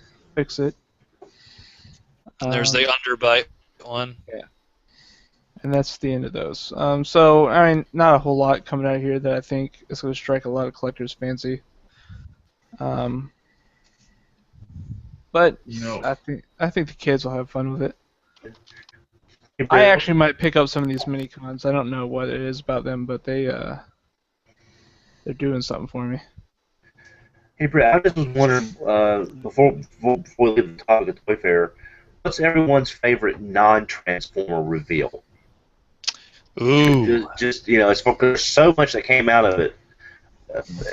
I've got mine. I'll save mine for last, but I'm just wondering what everybody's favorite non-Transformer reveal. That would have to be Legacy Rocketeer by Funko. But that's just because I'm a fan of Rocketeer. I missed that. Probably that, which is it's a Funko is doing a larger scale articulation line they're doing, and so they did Firefly, a whole bunch of figures of that, and they're doing one of the Rocketeer, and because the Rocketeer was one of those things that when it first came out had very little merchandising outside of like little PVCs and things. I remember. And then they did a Medicom $300 like Hot Toys kind of thing doll, which so that like really hardcore Rocketeer fan would have that.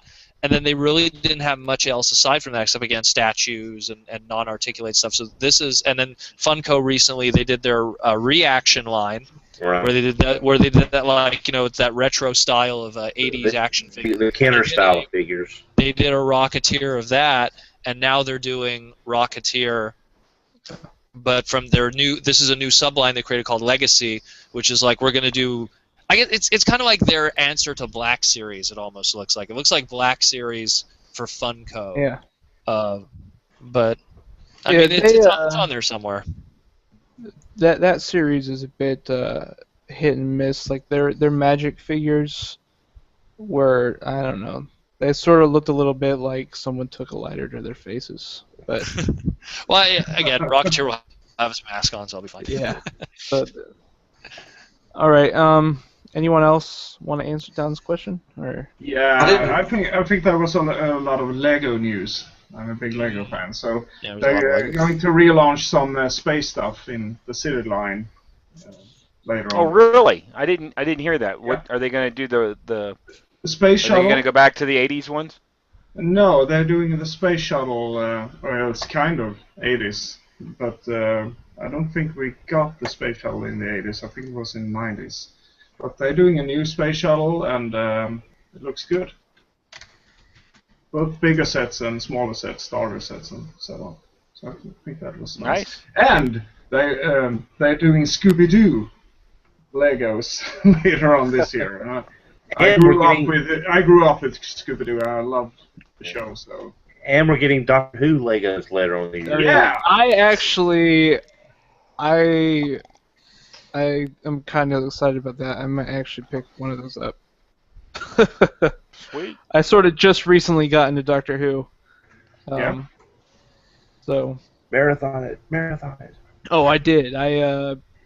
Back in November I started watching, and I'm all the way up through present. Well, I didn't start with the really old stuff. I started at the reboot or reboot. I haven't gone back that far, but I've watched those 8 seasons. But we're talking about other things. Anyone else or? Well, it's Galvatron. Did you have one before I go? Well, I honestly didn't follow much Toy Fair news on non-Transformer stuff, although I'm interested to know what the turtle reveals were, but I was just trying to Google some stuff, and I was having trouble finding any info. So, no, I really don't have anything at the moment.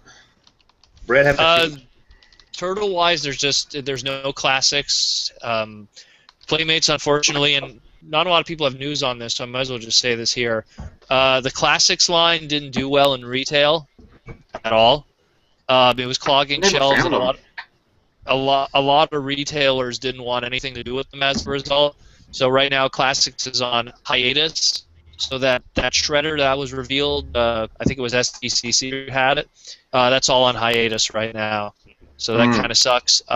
But the Marvel stuff. What? The Marvel stuff. I did hear some stuff about the Legends line, the 6-inch. They're going to have a build-a-figure of the Hulkbuster Iron Man armor with the Avengers 2 stuff. So I am looking forward to that. Yeah. The giant Hulkbuster.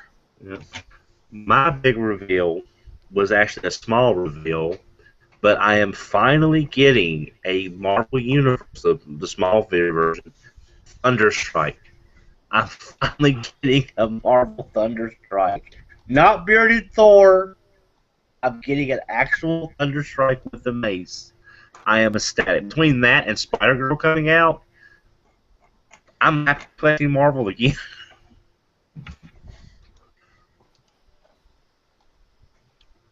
All right. There you So I go. guess that'll wrap up our Toy Fair talk. Lots of cool stuff. We're gonna go ahead and plug our amazing sponsors, CapturedPrey.com and MegatoyFan.com. You can go there, get some cool toys. Great toys, great Yeah, go prices, check 'em great out. service. Yeah. There you go. Yeah, that one. That one. Brain farts. It's all right. Now we're gonna change directions a little bit, and we're gonna go and talk about Powercore combiners. And Tobias, are you gonna lead the way into this segment? How's that? Yeah, I can do that. This is something that I hold dear. I really like the Powercore combiners. They were released, I think, in 2010. I just started collecting Transformers a couple of years back. Just 1 year ahead of that. I think it was around the second Transformers movie, Revenge of the Fallen. And then the Powercore combiners came out, and I think this was a great move on Hasbro's part. There hasn't been any real combiner since Energon, and you have to correct me on this, but Yeah, up to that point. yeah, Really? up to that point, yeah. If you're talking more than 3 units, yeah, Energon. Yeah, it should be Energon. And I know that they made a re-release of Superion from Energon during the Revenge of the Fallen toy line. Yeah, and Bruticus. And Bruticus, of course. So, yeah, and along came the Powercore combiners, and they were released in 2-packs and 5-packs. And for you out there that doesn't know what they look like, I have some of the toys here. Yeah. They came in all different shapes and sizes. This was a main vehicle or robot. It was a Scout class sized, I think you can say. At deluxe size prices. Yeah. Well, you got the Minicon, I guess. I don't know. And it was the drones, these small cars. It's legend size cars and and airplanes and so on. And I was so psyched about this, and I thought, oh wow, a new combiner line. Until I bought the first one. I think it was the Combaticon. I forgot his name now. It was Bomb Shock. Mm-hmm. And when I opened it up, I realized that these small guys, the Legends class size toys, were not Transformers per se. They were spring-loaded toys. So when you pop them on a limb, on the main Transformer, they would transform like this. It was a spring pulling them. So here's the result of one of them. I think this is Mudslinger. probably the worst in the line. Yeah, it is. It's not the best one, but that was the only one that I got combined at the moment. So that was a gimmick about this. They had a bunch of drones, but the thing that I still love today is the main Scout class sized toys. They're really good robots. We got this guy here, for example. Let's see if we can get him in picture. And for those who are not watching us, this is Undertow, I think it's called. Yeah. It was, Undertow. yeah, it's a really cool looking marine robot that transformed into a boat. The only sad thing that when you were to combine him with the drones, he didn't come with any drones that were marine. Yeah, that. No, That's the so one- because he was a 2-pack, and I think that is my love for the Powercore combiners, those main guys, those Scout class guys, because they're really awesome. Commanders, as they were called. Yeah. Yeah, that. And Undertow was my favorite Powercore combiner. He Pretty was much. the best, in my opinion. I agree with you. Yeah, he was really cool, and I mean the diving helmet for his combined mode head was really yeah, cool. that's the other thing about these Powercore combiners. They came with 2 heads, these guys. So let's see if I can get a close shot of him. Here's with the visor on, and you can then just lift up. Sorry. That's all right. You can flip around everything. So when you flip around stuff, you get it's a reverse camera. There's his diving helmet. That's old classic style diving helmet. The diving helmet was just really cool. Yeah, it's really cool. Looks great. I thought he was a really cool figure, and it was a shame that he didn't have anything to go with him. I also thought his minicon was cool, except for the fact that the thing would not stand up. No. Yeah, you're That's right. the I have him problem. attached to the chest. Yeah. And folks, when we're talking about 5-packs, we already explained that. I hope that we got through. We got the drones, those meaningless drones.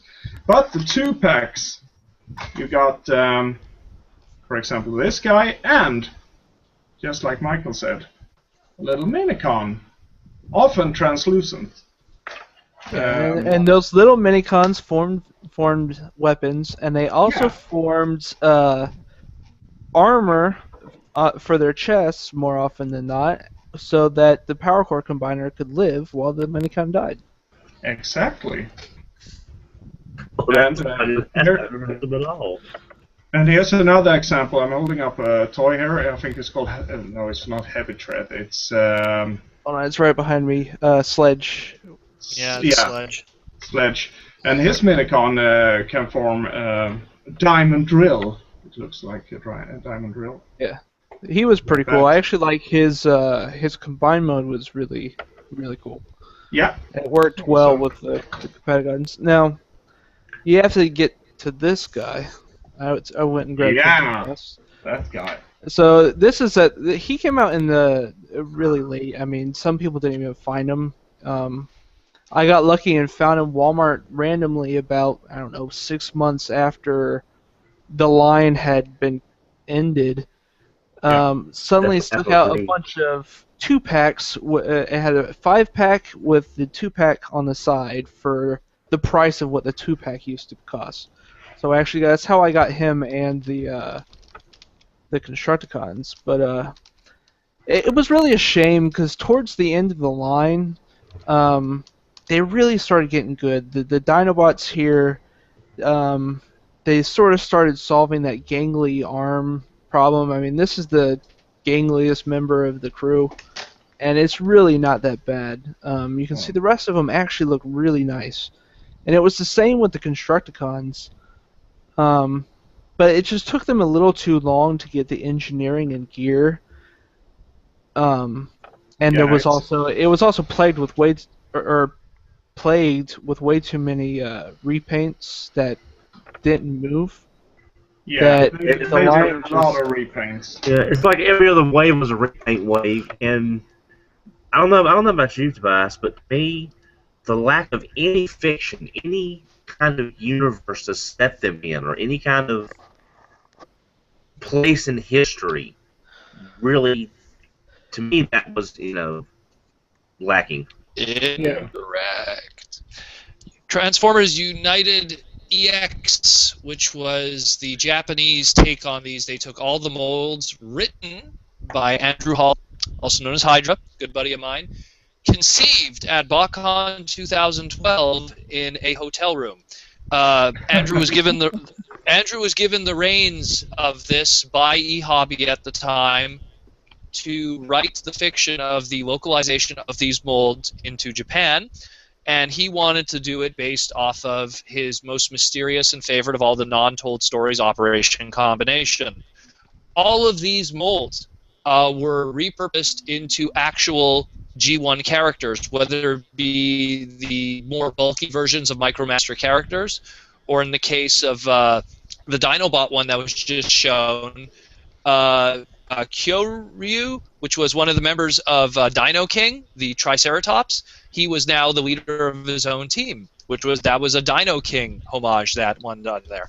And I'm trying to remember what some of the other ones were. One was a homage to Clouder, also known as too much information coming out of my brain right now. Double Dealer, thank you. The whole line was supposed to be it's not supposed to. It actually happened. It was called United EX. It was an expensive line because if you actually looked at how much those 5-packs cost, they were the price of practically Masterpiece toys in Japan, because I think they were like 6,900 yen. Well, see, that's why I didn't. Yeah, they were like 6,900 yen. That's why I didn't a know lot there of was people fiction don't with them. Yeah, a lot of people don't own those versions, but there was a lot of reprints. Another good example was trying to remember who was the race car commander. I forget what his American name was, but they repurposed him as Rapido from Double G2. Was it Double Clutch? The blue And one? it was Yeah, a lot of them were G2 because Operation Combination was the end of the line before G2 in terms of story. So they took all these MicroMaster characters and all these early G2 characters and repurposed them as toys in the United EX Operation Combination line. So if you're looking for fiction in that, you go to the Japanese releases of all those toys, and every single toy was packed in with 2 text stories and some art done by I have to look up who did the art. I think it was Yoshimaka, I think, who did the art, who does all the eHobby stuff back in the day. With Andrew Hall writing the story, making it super fan wanky, it did have a place. If you put Operation Combination somewhere in the fiction of things, it's with Powercore Combiner. And the funny thing is, Hasbro even tried to address the point with Powercore Combiner, saying where it existed, and they actually tried to put it in with the movieverse. They were trying to go, it kind of works with. At the time, they were kind of like, if you went to the websites and you saw where like the marketing was and stuff, it kind of went with the movieverse. But in Japan, this was straight up Operation Combination, Generation 1 Japan's timeline. Yeah. The one thing I think you guys forgot to mention about Powercore Combiner was a controversy that existed within the line in the case of Spastic. Yeah, I was going to come to that because that was. You were going to get to that? Okay, sorry. Yeah, okay. No, it's no problem. It was the last wave or the last 5-pack that came out of the line. And scalped like crazy at BotCon. Yep. It was, like you said, it was going to be called Spastic with the Stunticons. But Spastic, that was an offensive connotation in UK. Among other countries, so they changed it to Overrun. And what they did was they just put a sticker over Spastic Yeah. that you could easily you could easily peel off, and it's hilarious because you have this box, and it's like anywhere where it would have said spastic, and it's like 5 different places around the box. Because you had like the bio on the side, you had the explanation of which all the toys' names were on the back, and you had all these stickers just going like overrun, overrun, overrun. You could peel them back easily, and spastic was written under it. It was like a last-second change, and they had to like change everything. And what is as hard as that set was to find in the U.S. that Christmas, Walmart got them in a 2-pack for $9.96 with the earlier versions. What? And I forgot to mention too. I just remembered now because we were praising Undertow. Undertow in United EX, if you're a G2 fan, he's the Rotor Force Manta Ray. That's what they turned him into. Yes. So like, I mean, if you want to actually associate a character with that great mold, that's who he was intended to be in the Japanese continuity. So And, there's a lot more to that line than people realize. Absolutely, and I would like to get a hold of all those Japanese toys, but It's just so expensive. Oh, they're still expensive.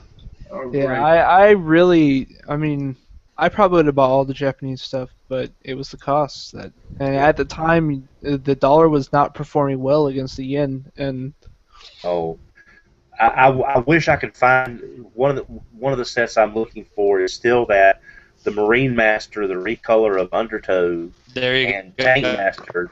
That's the one set that I would like in the Japanese colors, and no one has them left in stock. And with the yen doing so good, I can't find them anywhere. Well, just showing up this Spastic or Overrun, as he was renamed. There he is. Was the main toy, and it was also repurposed in a 2-pack, I think, as this one with black. that's actually how he came out first. He came out It first. was the first one, yeah, okay. Yeah, that's the 2-pack. Yep, from the 2-pack. And yeah, that was some great toys. This is one of the first 2-packs that came out. Huffer. Yeah, Huffer, and that Caliburst Minicon is awesome. It turns him from a normal, semi truck to an artillery truck. Yep, that's cool. I Here's think- another example of a Minicon turning into an axe. We've talked about that before. Absolutely. Yeah, the one thing I wish Powercore could, in retrospect, I wish Powercore Combiner had done something like Beast Hunter did. The Beast Hunter toys had their own little text scenario going from one feature to the next, which was a different storyline than what the cartoon was doing. So I think if Powercore, if American Powercore Combiners had some kind of like small text story with each mold release or each character. Yeah.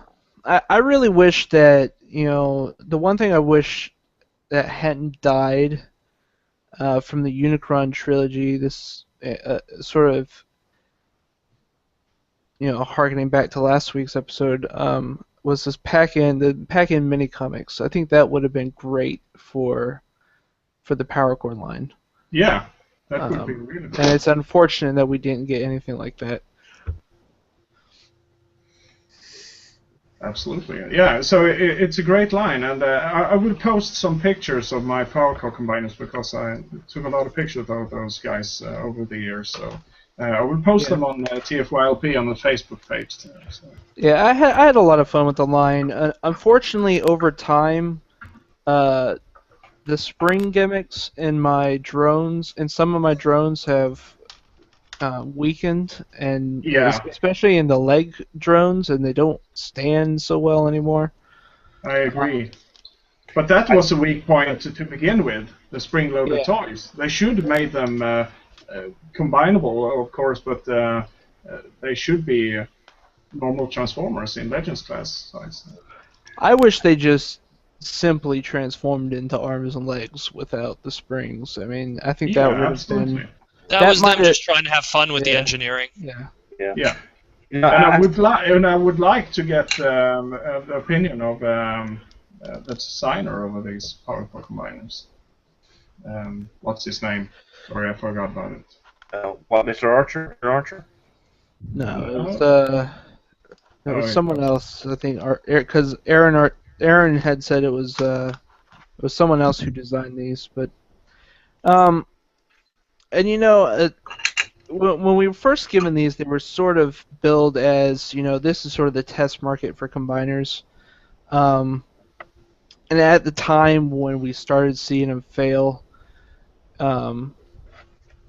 it sort of I think there was a collective gloom and doom with this line for the fandom, because it was like, well, so much for combiners. Well, it also came out during a time when Revenge of the Fallen was doing really well.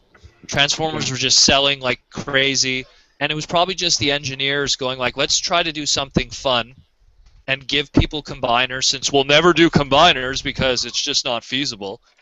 No, but it started up something that we still have. Well, and then the following year, after the success of High Moon's War for Cybertron, and then Fall for Cybertron getting its sequel, we all ate our words with that when Bruticus came out. So. Yeah, that's true. Eric That brought everything back. was his name. Yep. Sorry. So even if you guys don't like it, kids, these saved combiners. They're a piece of the history. Yeah, absolutely, and great toys. And one thing I'm a little surprised that we have not gotten yet from BotCon is like small little sets of these groups, like the Steam Hammer set recolored as G2 Orange or Yellow Devastator, or Dino King. Grimstone as a colored different Dino King. I honestly, when they announced the Machine Wars box set, I was honestly convinced that it was going to consist of these molds, specifically because you had the jet, you had the Formula One car, you had like the truck kind of thing. So I was like, well, there you go. There's almost all the basic Machine Wars toys. You repaint those, and I thought you were going to get, because they're a smaller price point, I thought they were going to kind of get everything done from the basic scale, 8 figures in one box. And again, this is me being a dreamer, and then all the larger stuff would just be like, oh, okay, let's just take larger scale stuff. I don't know, Silverbolt from Classics or something at the time, that Silverbolt. To make the Starscream, that was just me like brainstorming. But in the end, we never saw anything of those really after that. That would be great, because just as you were saying, there were a lot of toys. We had airplanes and there was a little bit of everything. Yeah, and you got the monster trucks and rescue vehicles. You got even this great little toy. We have to mention him, Ice Pick, I think it was called. Yeah, Ice Pick. Yep. Well, and what about these?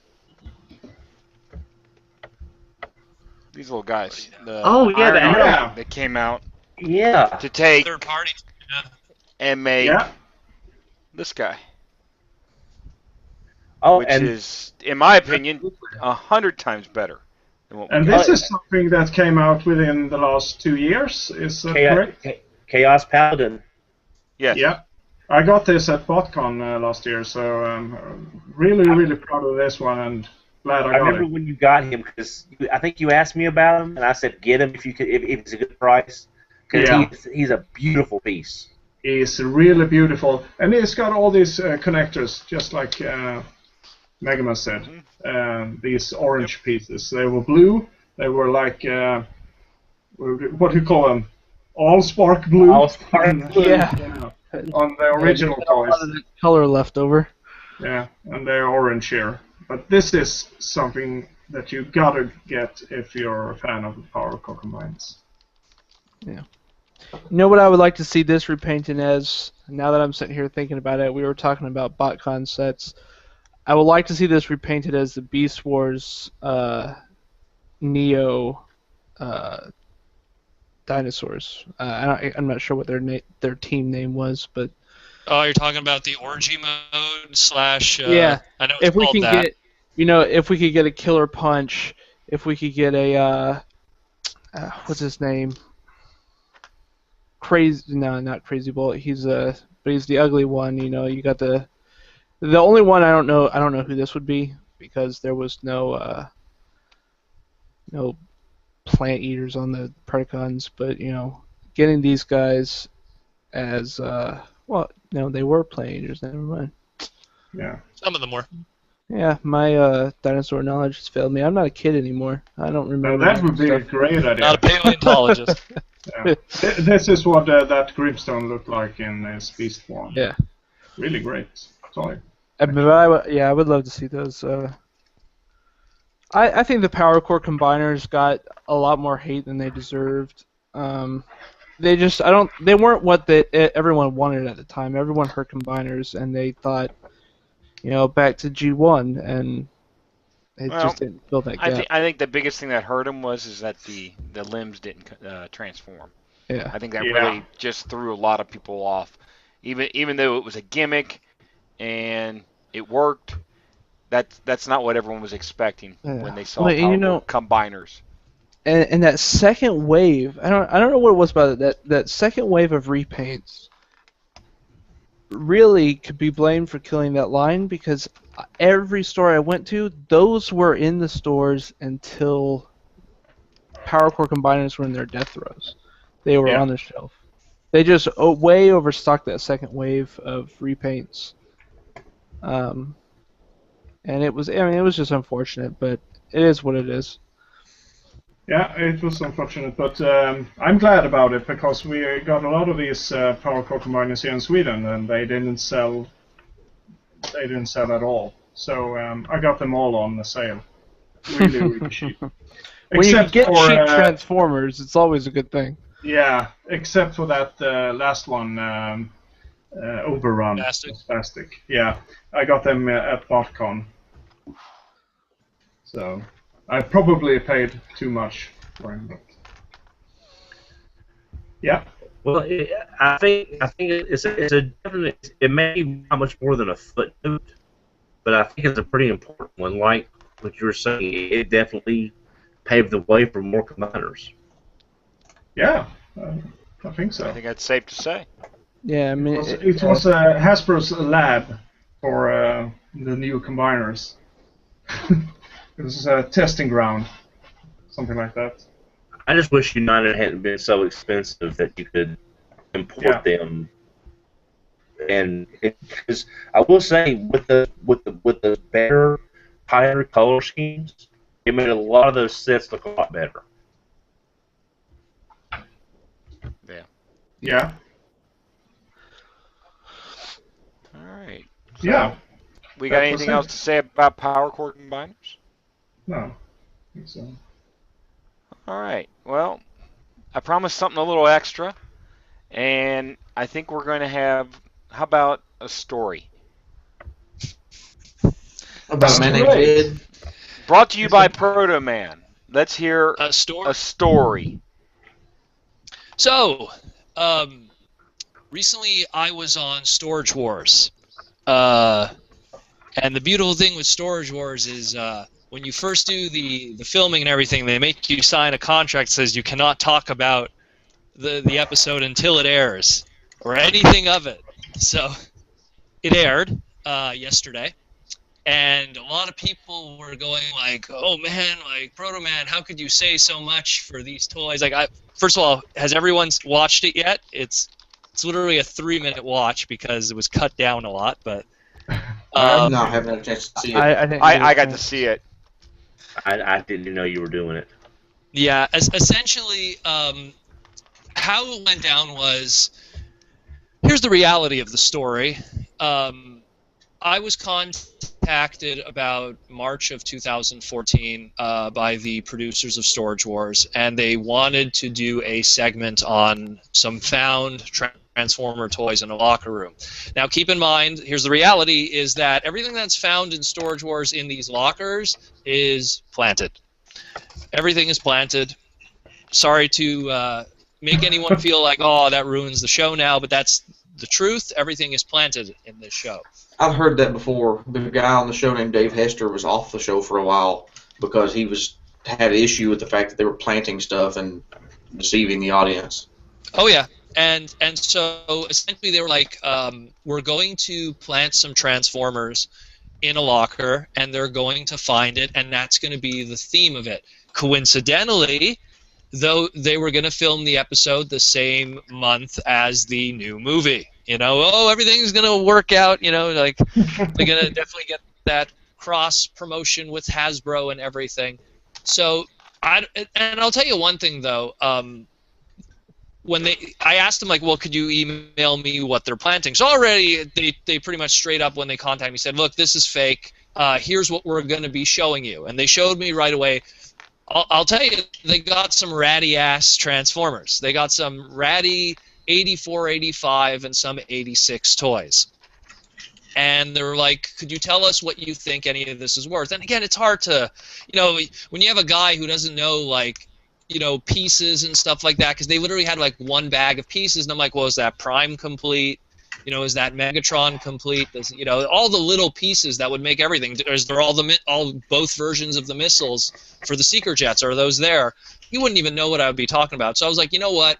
I see what you got here. You have like about probably $200 of stuff if it's complete. If it's not complete, we'll see when we see it in person, because I'm not going to ask you to like try to piece all this stuff together. And it's like, fine. Fast forward to TFCon of July of 2014, and they filmed, must have been like an hour and a half of footage, all kinds of stuff, B footage, walking around, all kinds of things. And they filmed about a good half hour of footage also with me just talking. And there was multiple takes too, because they wanted me to emphasize how excited I was to see these toys. And I kept having to tell them, look, I'll be honest with you, I've seen probably about 300 G1 Megatrons in my life, you know, in person, and handled them. I mean, I'm not going to be excited to see this one, you know. And they're like, no, but we want you to be excited to see these. Oh, my God, you know, like, wow, I've never seen a G1 Megatron before. And the thing is, what was sad was by the time G1 Megatron had gotten to me, they have broken it horsing around with it. So now my original assessment that they gave them was even less. But then they informed me as I was, because we had to do multiple takes, so like, you know, many different takes of me explaining the toys to them. This is the story of Transformers, blah, blah, blah, why they're worth money, and then me saying how much it is. They were pretty much like going like, oh man, that's too low. Like, we paid a lot for this locker, you know, already filming it before. Could you say it's higher? And I was like, oh my fucking God, you know, like this part I didn't like, because I was like, I'm not gonna say like it's higher more than this. And then I told them, and then like literally on the spot, we're like going, okay, maybe if we bunch the mini bots together, maybe if we bunch this together, and we do certain editing shots, we can make it seem like it's more than it is. And then on top of that, because the Megatron was broken, because when we first did the first shoot of it, I'm like, look, the Megatron's arm's broken. You know, it's busted. It's not worth anything really. And then they had to go into the dealer room and get borrow some parts to make it more complete. It was just this cluster of lies, essentially, to make these two poor Storage War hosts. Which, by the way, I had no clue who these individuals were. So, like, I mean, everyone else was kind of like, oh, you know, like it's the people from Storage. And me, I was just like, whatever. It's just two people. With a whole bunch of ratty 84, 85 Transformers, trying to ask me to give them an honest opinion. And when you've done TFCon all those years, you do that all the time anyways. There's people coming up to you all the time saying, hey, is this worth anything? So it's not you know, it was just business as usual. But it was so sad how I had to, like, lie on camera. I think the thing that bothered me the most, more than anything, was that, and it's such a silly thing that bothered me, was the way that the editing was done, everything was out of order. If you actually rewatch it, there's like the footage that is used is all over the place. They use stuff that happened at the end of the meeting, at the beginning of the meeting. They were just picking and choosing. And when they first showed me the toys, they showed me only 84, 85 toys. And I was like, oh, okay, I guess they dropped the Skylinks because that thing was the most busted piece of crap out of everything. So they probably didn't bring it. So when I was explaining to them, like, oh, it's all 84, 85 Transformers.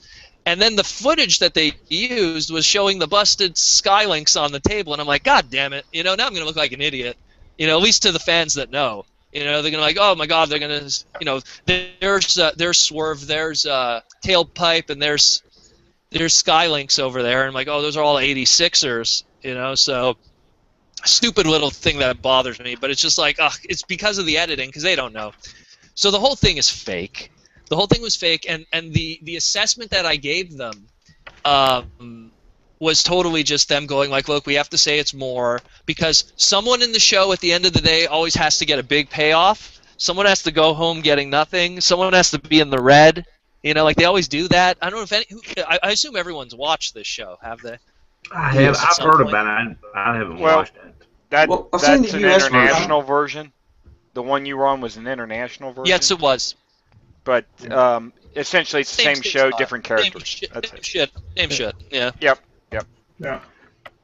And like, I mean, I'll link you guys to it afterwards if you want to watch it. It's again, I went ahead and linked it. It's Okay. It's on our Facebook page. I put a link up to it. Okay. So yeah. It's essentially like we did a super cut, which we just focused only on the Transformer stuff, because that way you don't have to watch the whole 30-minute episode, which pretty much breaks it down to 3 minutes, which is kind of sad because there was so much footage that they shot. They shot walking around the conventions, talking to other people, the cosplayers and stuff, and in the end, and again, to a lot of Americans who really like Storage Wars, and Canadians who watch it too, it was a big deal. Like everyone's like, "Oh my God, you're on Storage and stuff." But when I watched it now, I'm just like, man, when you know the truth behind it, doesn't sit well. Really doesn't. Really doesn't. Well, especially. I wanted to add one thing to your credit. That happened to be the same year where I attended, and I remember when we were closing up, and I was talking to you, and you said, "Hey, did you see that that Storage Words came through?" And I was like, "No," because I never watched that version of it. And you even told me, you were like, "Man, I just hope they don't make me look like an idiot." And I was like, "What?" And you talked about it's David, right? And well, in the past, other there's ones. been there's been three different. I don't want to name names to throw them under the bus, but there's been three other Transformer fans that have been on reality shows, and all three times they threw our fandom under the bus in some way. They made us look like lunatics or hoarders, or or just completely disconnected from reality. And I was just like, oh man, here's my turn up to the plate. Let's just hope I could do the fandom proud a little bit. Well, that's what I wanted to mention was, you came to me and you weren't. It wasn't, hey, guess what? I'm going to be on Storage Awards. Hey, I'm bragging this and the other. You were just like, man, I honestly hope I did the fandom credit. That's what you were worried about. I hope so. That's what you were worried about. You were worried about how you would come off, how the fans would come off, and I think that says a lot to your character.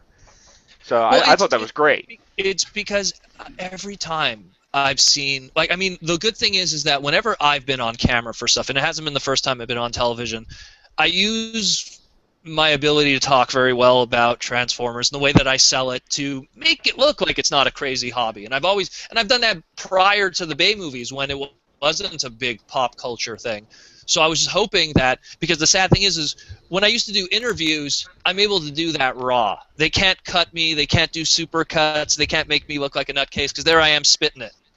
But when it's something like that show, or like a collector intervention, which with David, you can make the guy look like a lunatic very easily. You could just get a neighbor that doesn't even know him very well and tell them something, and then do a quick edit where it's just like, oh, I didn't know he's into that weird stuff, and that's all it takes, really, And that's what happened with David, and at least to mention him, was if you ever see his collector intervention episode, and me and Brett, we've known David for years doing the BotCon circuit, especially, and it's like great guy.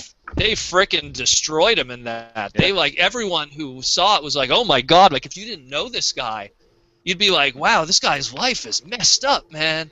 His parents and borrowing money from his parents, and the whole freaking, he's trying to run a business, and his car is a goddamn wreck because it's just filled with toys and you can't even sit in it. It was just, they were making him look like this nutcase. And here's me going like, oh man. And that's why when they were like, oh, be really enthusiastic, I was like, no, not going to do it. I'm not going to be enthused to see, Huffer. It's not going to happen. It's not going to happen. Like I just told him, I was like, look, people are going to be watching who are collectors which is your viewing base, they're going to know their stuff, and they're going to be like, why is this guy who's an organizer of a convention and a self-professed collector of Transformers is going to be so excited to see probably the most common stuff of the vintage year? Yeah, show me a bludgeon in great condition, then I'll go, wow, you know, but a G1 Megatron, which was the cherry of the whole thing, it's not going to happen. Not going to happen, you know what I mean? A bunch of ratty Constructicons, beat up Skylinks, incomplete Seeker jets, and the only stuff that was complete was just due to the fact that they don't have weapons, which was mini bots. It's not going to happen. It was a great roller, though. It was a great roller. I think that's probably the only other thing worth mentioning. But yeah, but definitely check it out on YouTube. Yeah, it's out there. It's on the front. Yeah, it's you on the linked front it. Page It was TFW, I believe. Yeah, it was linked on TFW. That's where I got the link with a shorter version.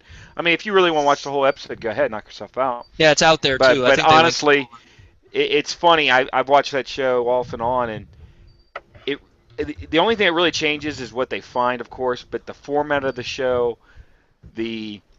like you said, someone scores big, someone loses, someone's in the middle. They always balance it. It's always the same. It's always the same. That's why, and so they were supposed to be the one that kind of just does okay, but they were already, I think they were 1,200 in the hole, and they're like, yeah, we found some Transformers, give us some good news. I don't know what they were thinking. You know what I mean? Like, I would hope that, I mean, when I gave them the assessment of $200 then, you know, why didn't you guys tell me, bring your red-faced slag, you know? Bring your Minerva, you know? I'll bring it down. We'll say it was, I mean, a red-faced slag is a little more believable because that's a Canadian thing in '85. But, you know, I'll bring down something that'll pad it out a bit, you know? But no, they're like, no, we're confident with what we have. And then they broke it, you know? So I was like, well, that sure didn't help. That's very good. Yeah, break G1 Megatron. That's going to work in your favor. But the funny thing is, video, they're like horsing around with the toys. They're like, oh, well, it's that's like, what the funny thing is when the guy says, and I ain't going to spoil it. Not that there's any spoilers. Yeah, watch it. But the link will be there. Yeah, but when he says what he says, which is, I think these are worth money, and she kind of, if I could find something, and she's kind of like. She goes, well, you know, and she's got the Megatron. Well, you know, this, and she's flopping it around and everything. I know, it's just like, you know, it's comical. It really is. So when you say that they broke it, I can definitely see how that happened. That's probably why. When I was sent the photo, you didn't bring something rare. Excuse me? That's probably why it's a good thing you didn't bring something rare like your Canadian slag or Minerva. Oh, God, yeah. On camera, like flipping it around, it would have gotten broke. Yeah, here's Minerva. Snap. Oh, shit. Like, that's okay. Then when you tell them how much they owe you, then they they realize how much stuff was worth. The best good news out of it all was that I actually, when I agreed to this, there was no mention of money or payment. But when everything was said and done, they handed me $200 cash, and I was like, hey, for 30 minutes of my time to talk about Transformers, and I'm already here at TFCon, I'm going to the dealer room. Yeah. There you go. So that was kind of cool. That was probably that was the best part of it. Did you ever find out what they did with them? Oh, see, that's the part I don't know. Because, and see, the thing is that if you watch the footage where they're in the dealer room, that was all, because the way that, again, this is the editing, the way that they edited it, they make it look like they went into the dealer room first before they met me. It was actually the other way around. They met me first, and then after I gave that assessment, they went into the dealer room, and I think they were probably trying to pawn it off to some dealers. And the thing is, when they went into the dealer room, that's already when it was kind of closed. It was already past 5 o'clock, so they had, like, they were one-on-one with the dealers, and they were able to kind of go up to them. I don't know whatever happened in the end. I don't know. The thing is, because it's again, because it has that riggedness to it, it's hard to say if they even own those figures. If it's even their property to begin with. Maybe it's just the studio got their hands on they bought a lot of Transformers off of eBay. They just took that, they threw it in a bag, and they said, here, pretend you guys found this. And then when the day was done, they gave it back to the producer. Who knows? Who knows what happened to those toys? But in all honesty, I don't think any of you would have wanted them anyways. They weren't exactly in premium condition. Yeah. Like I said, I think the Prime probably, if you wanted a gray roller, that's about it, and that was probably worth picking from it. And that's the funny part because they cut that part out.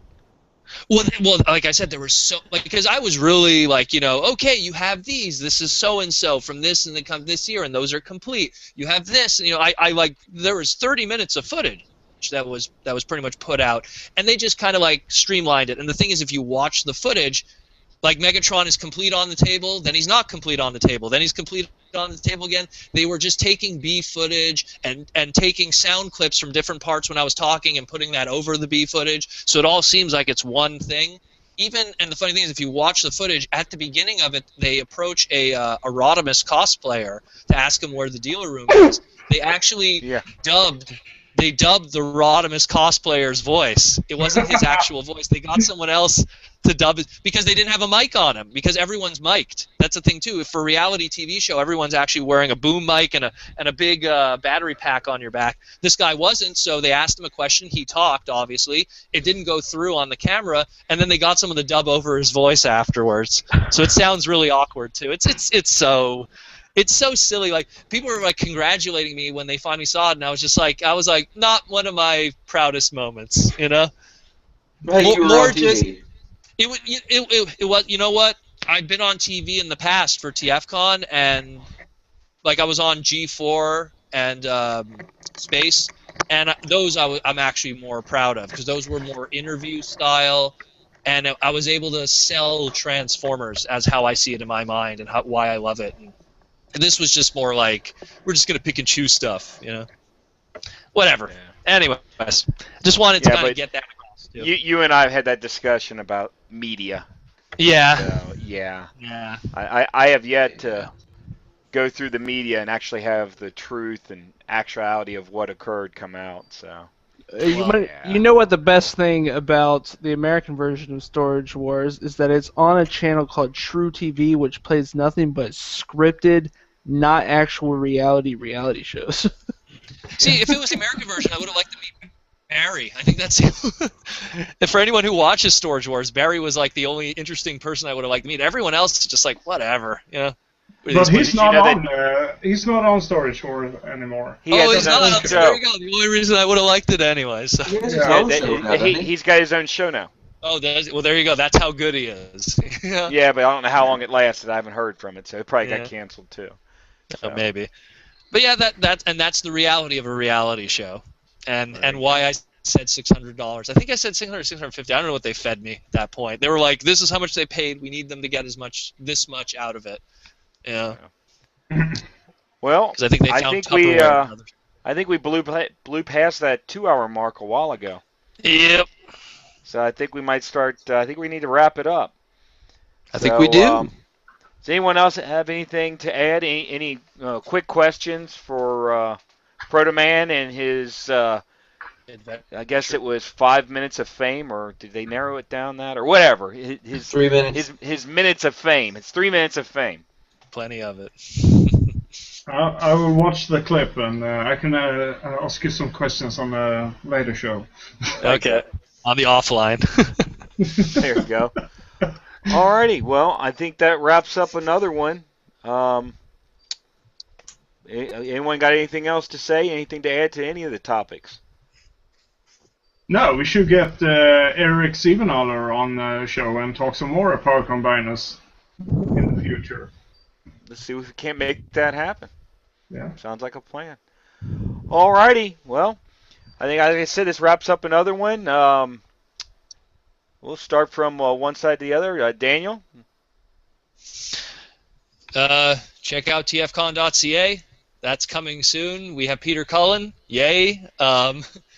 VIP package, all that kind of stuff. If you're questioning the price of the VIP package, I did a podcast recently explaining all the logistics of that, which would probably be for another podcast.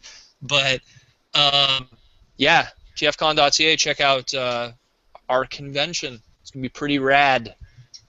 Definitely going to be there. Yeah. Tobias? No, nothing to add. It's a wonderful show as always, and nice to hear from Daniel and his story there about Storage Wars. I'm curious about that. It's wacky stuff. Yeah, it is. Insane Galvatron. I got nothing. Except it's good to be back on the show. It's good to be back on the show. That's really all I've got. Been Mike? on hiatus. I'm good. He's good to go. Don, real quick while we got you, anything to add before we end? Is Don's video Don? dead all this time? It keeps kicking in and out, in and out. Yeah. I'm hoping to get him right before at the end, but I don't know if it's going to happen. Is he there? No. Oh, well. I know Don, and he says He good would have night, said, all. "I'm gonna get Legends RC because it's awesome." There That's you go. exactly right. So. Yeah, that's And what on that note, this has been another TFYLP. Join us next time. Take care.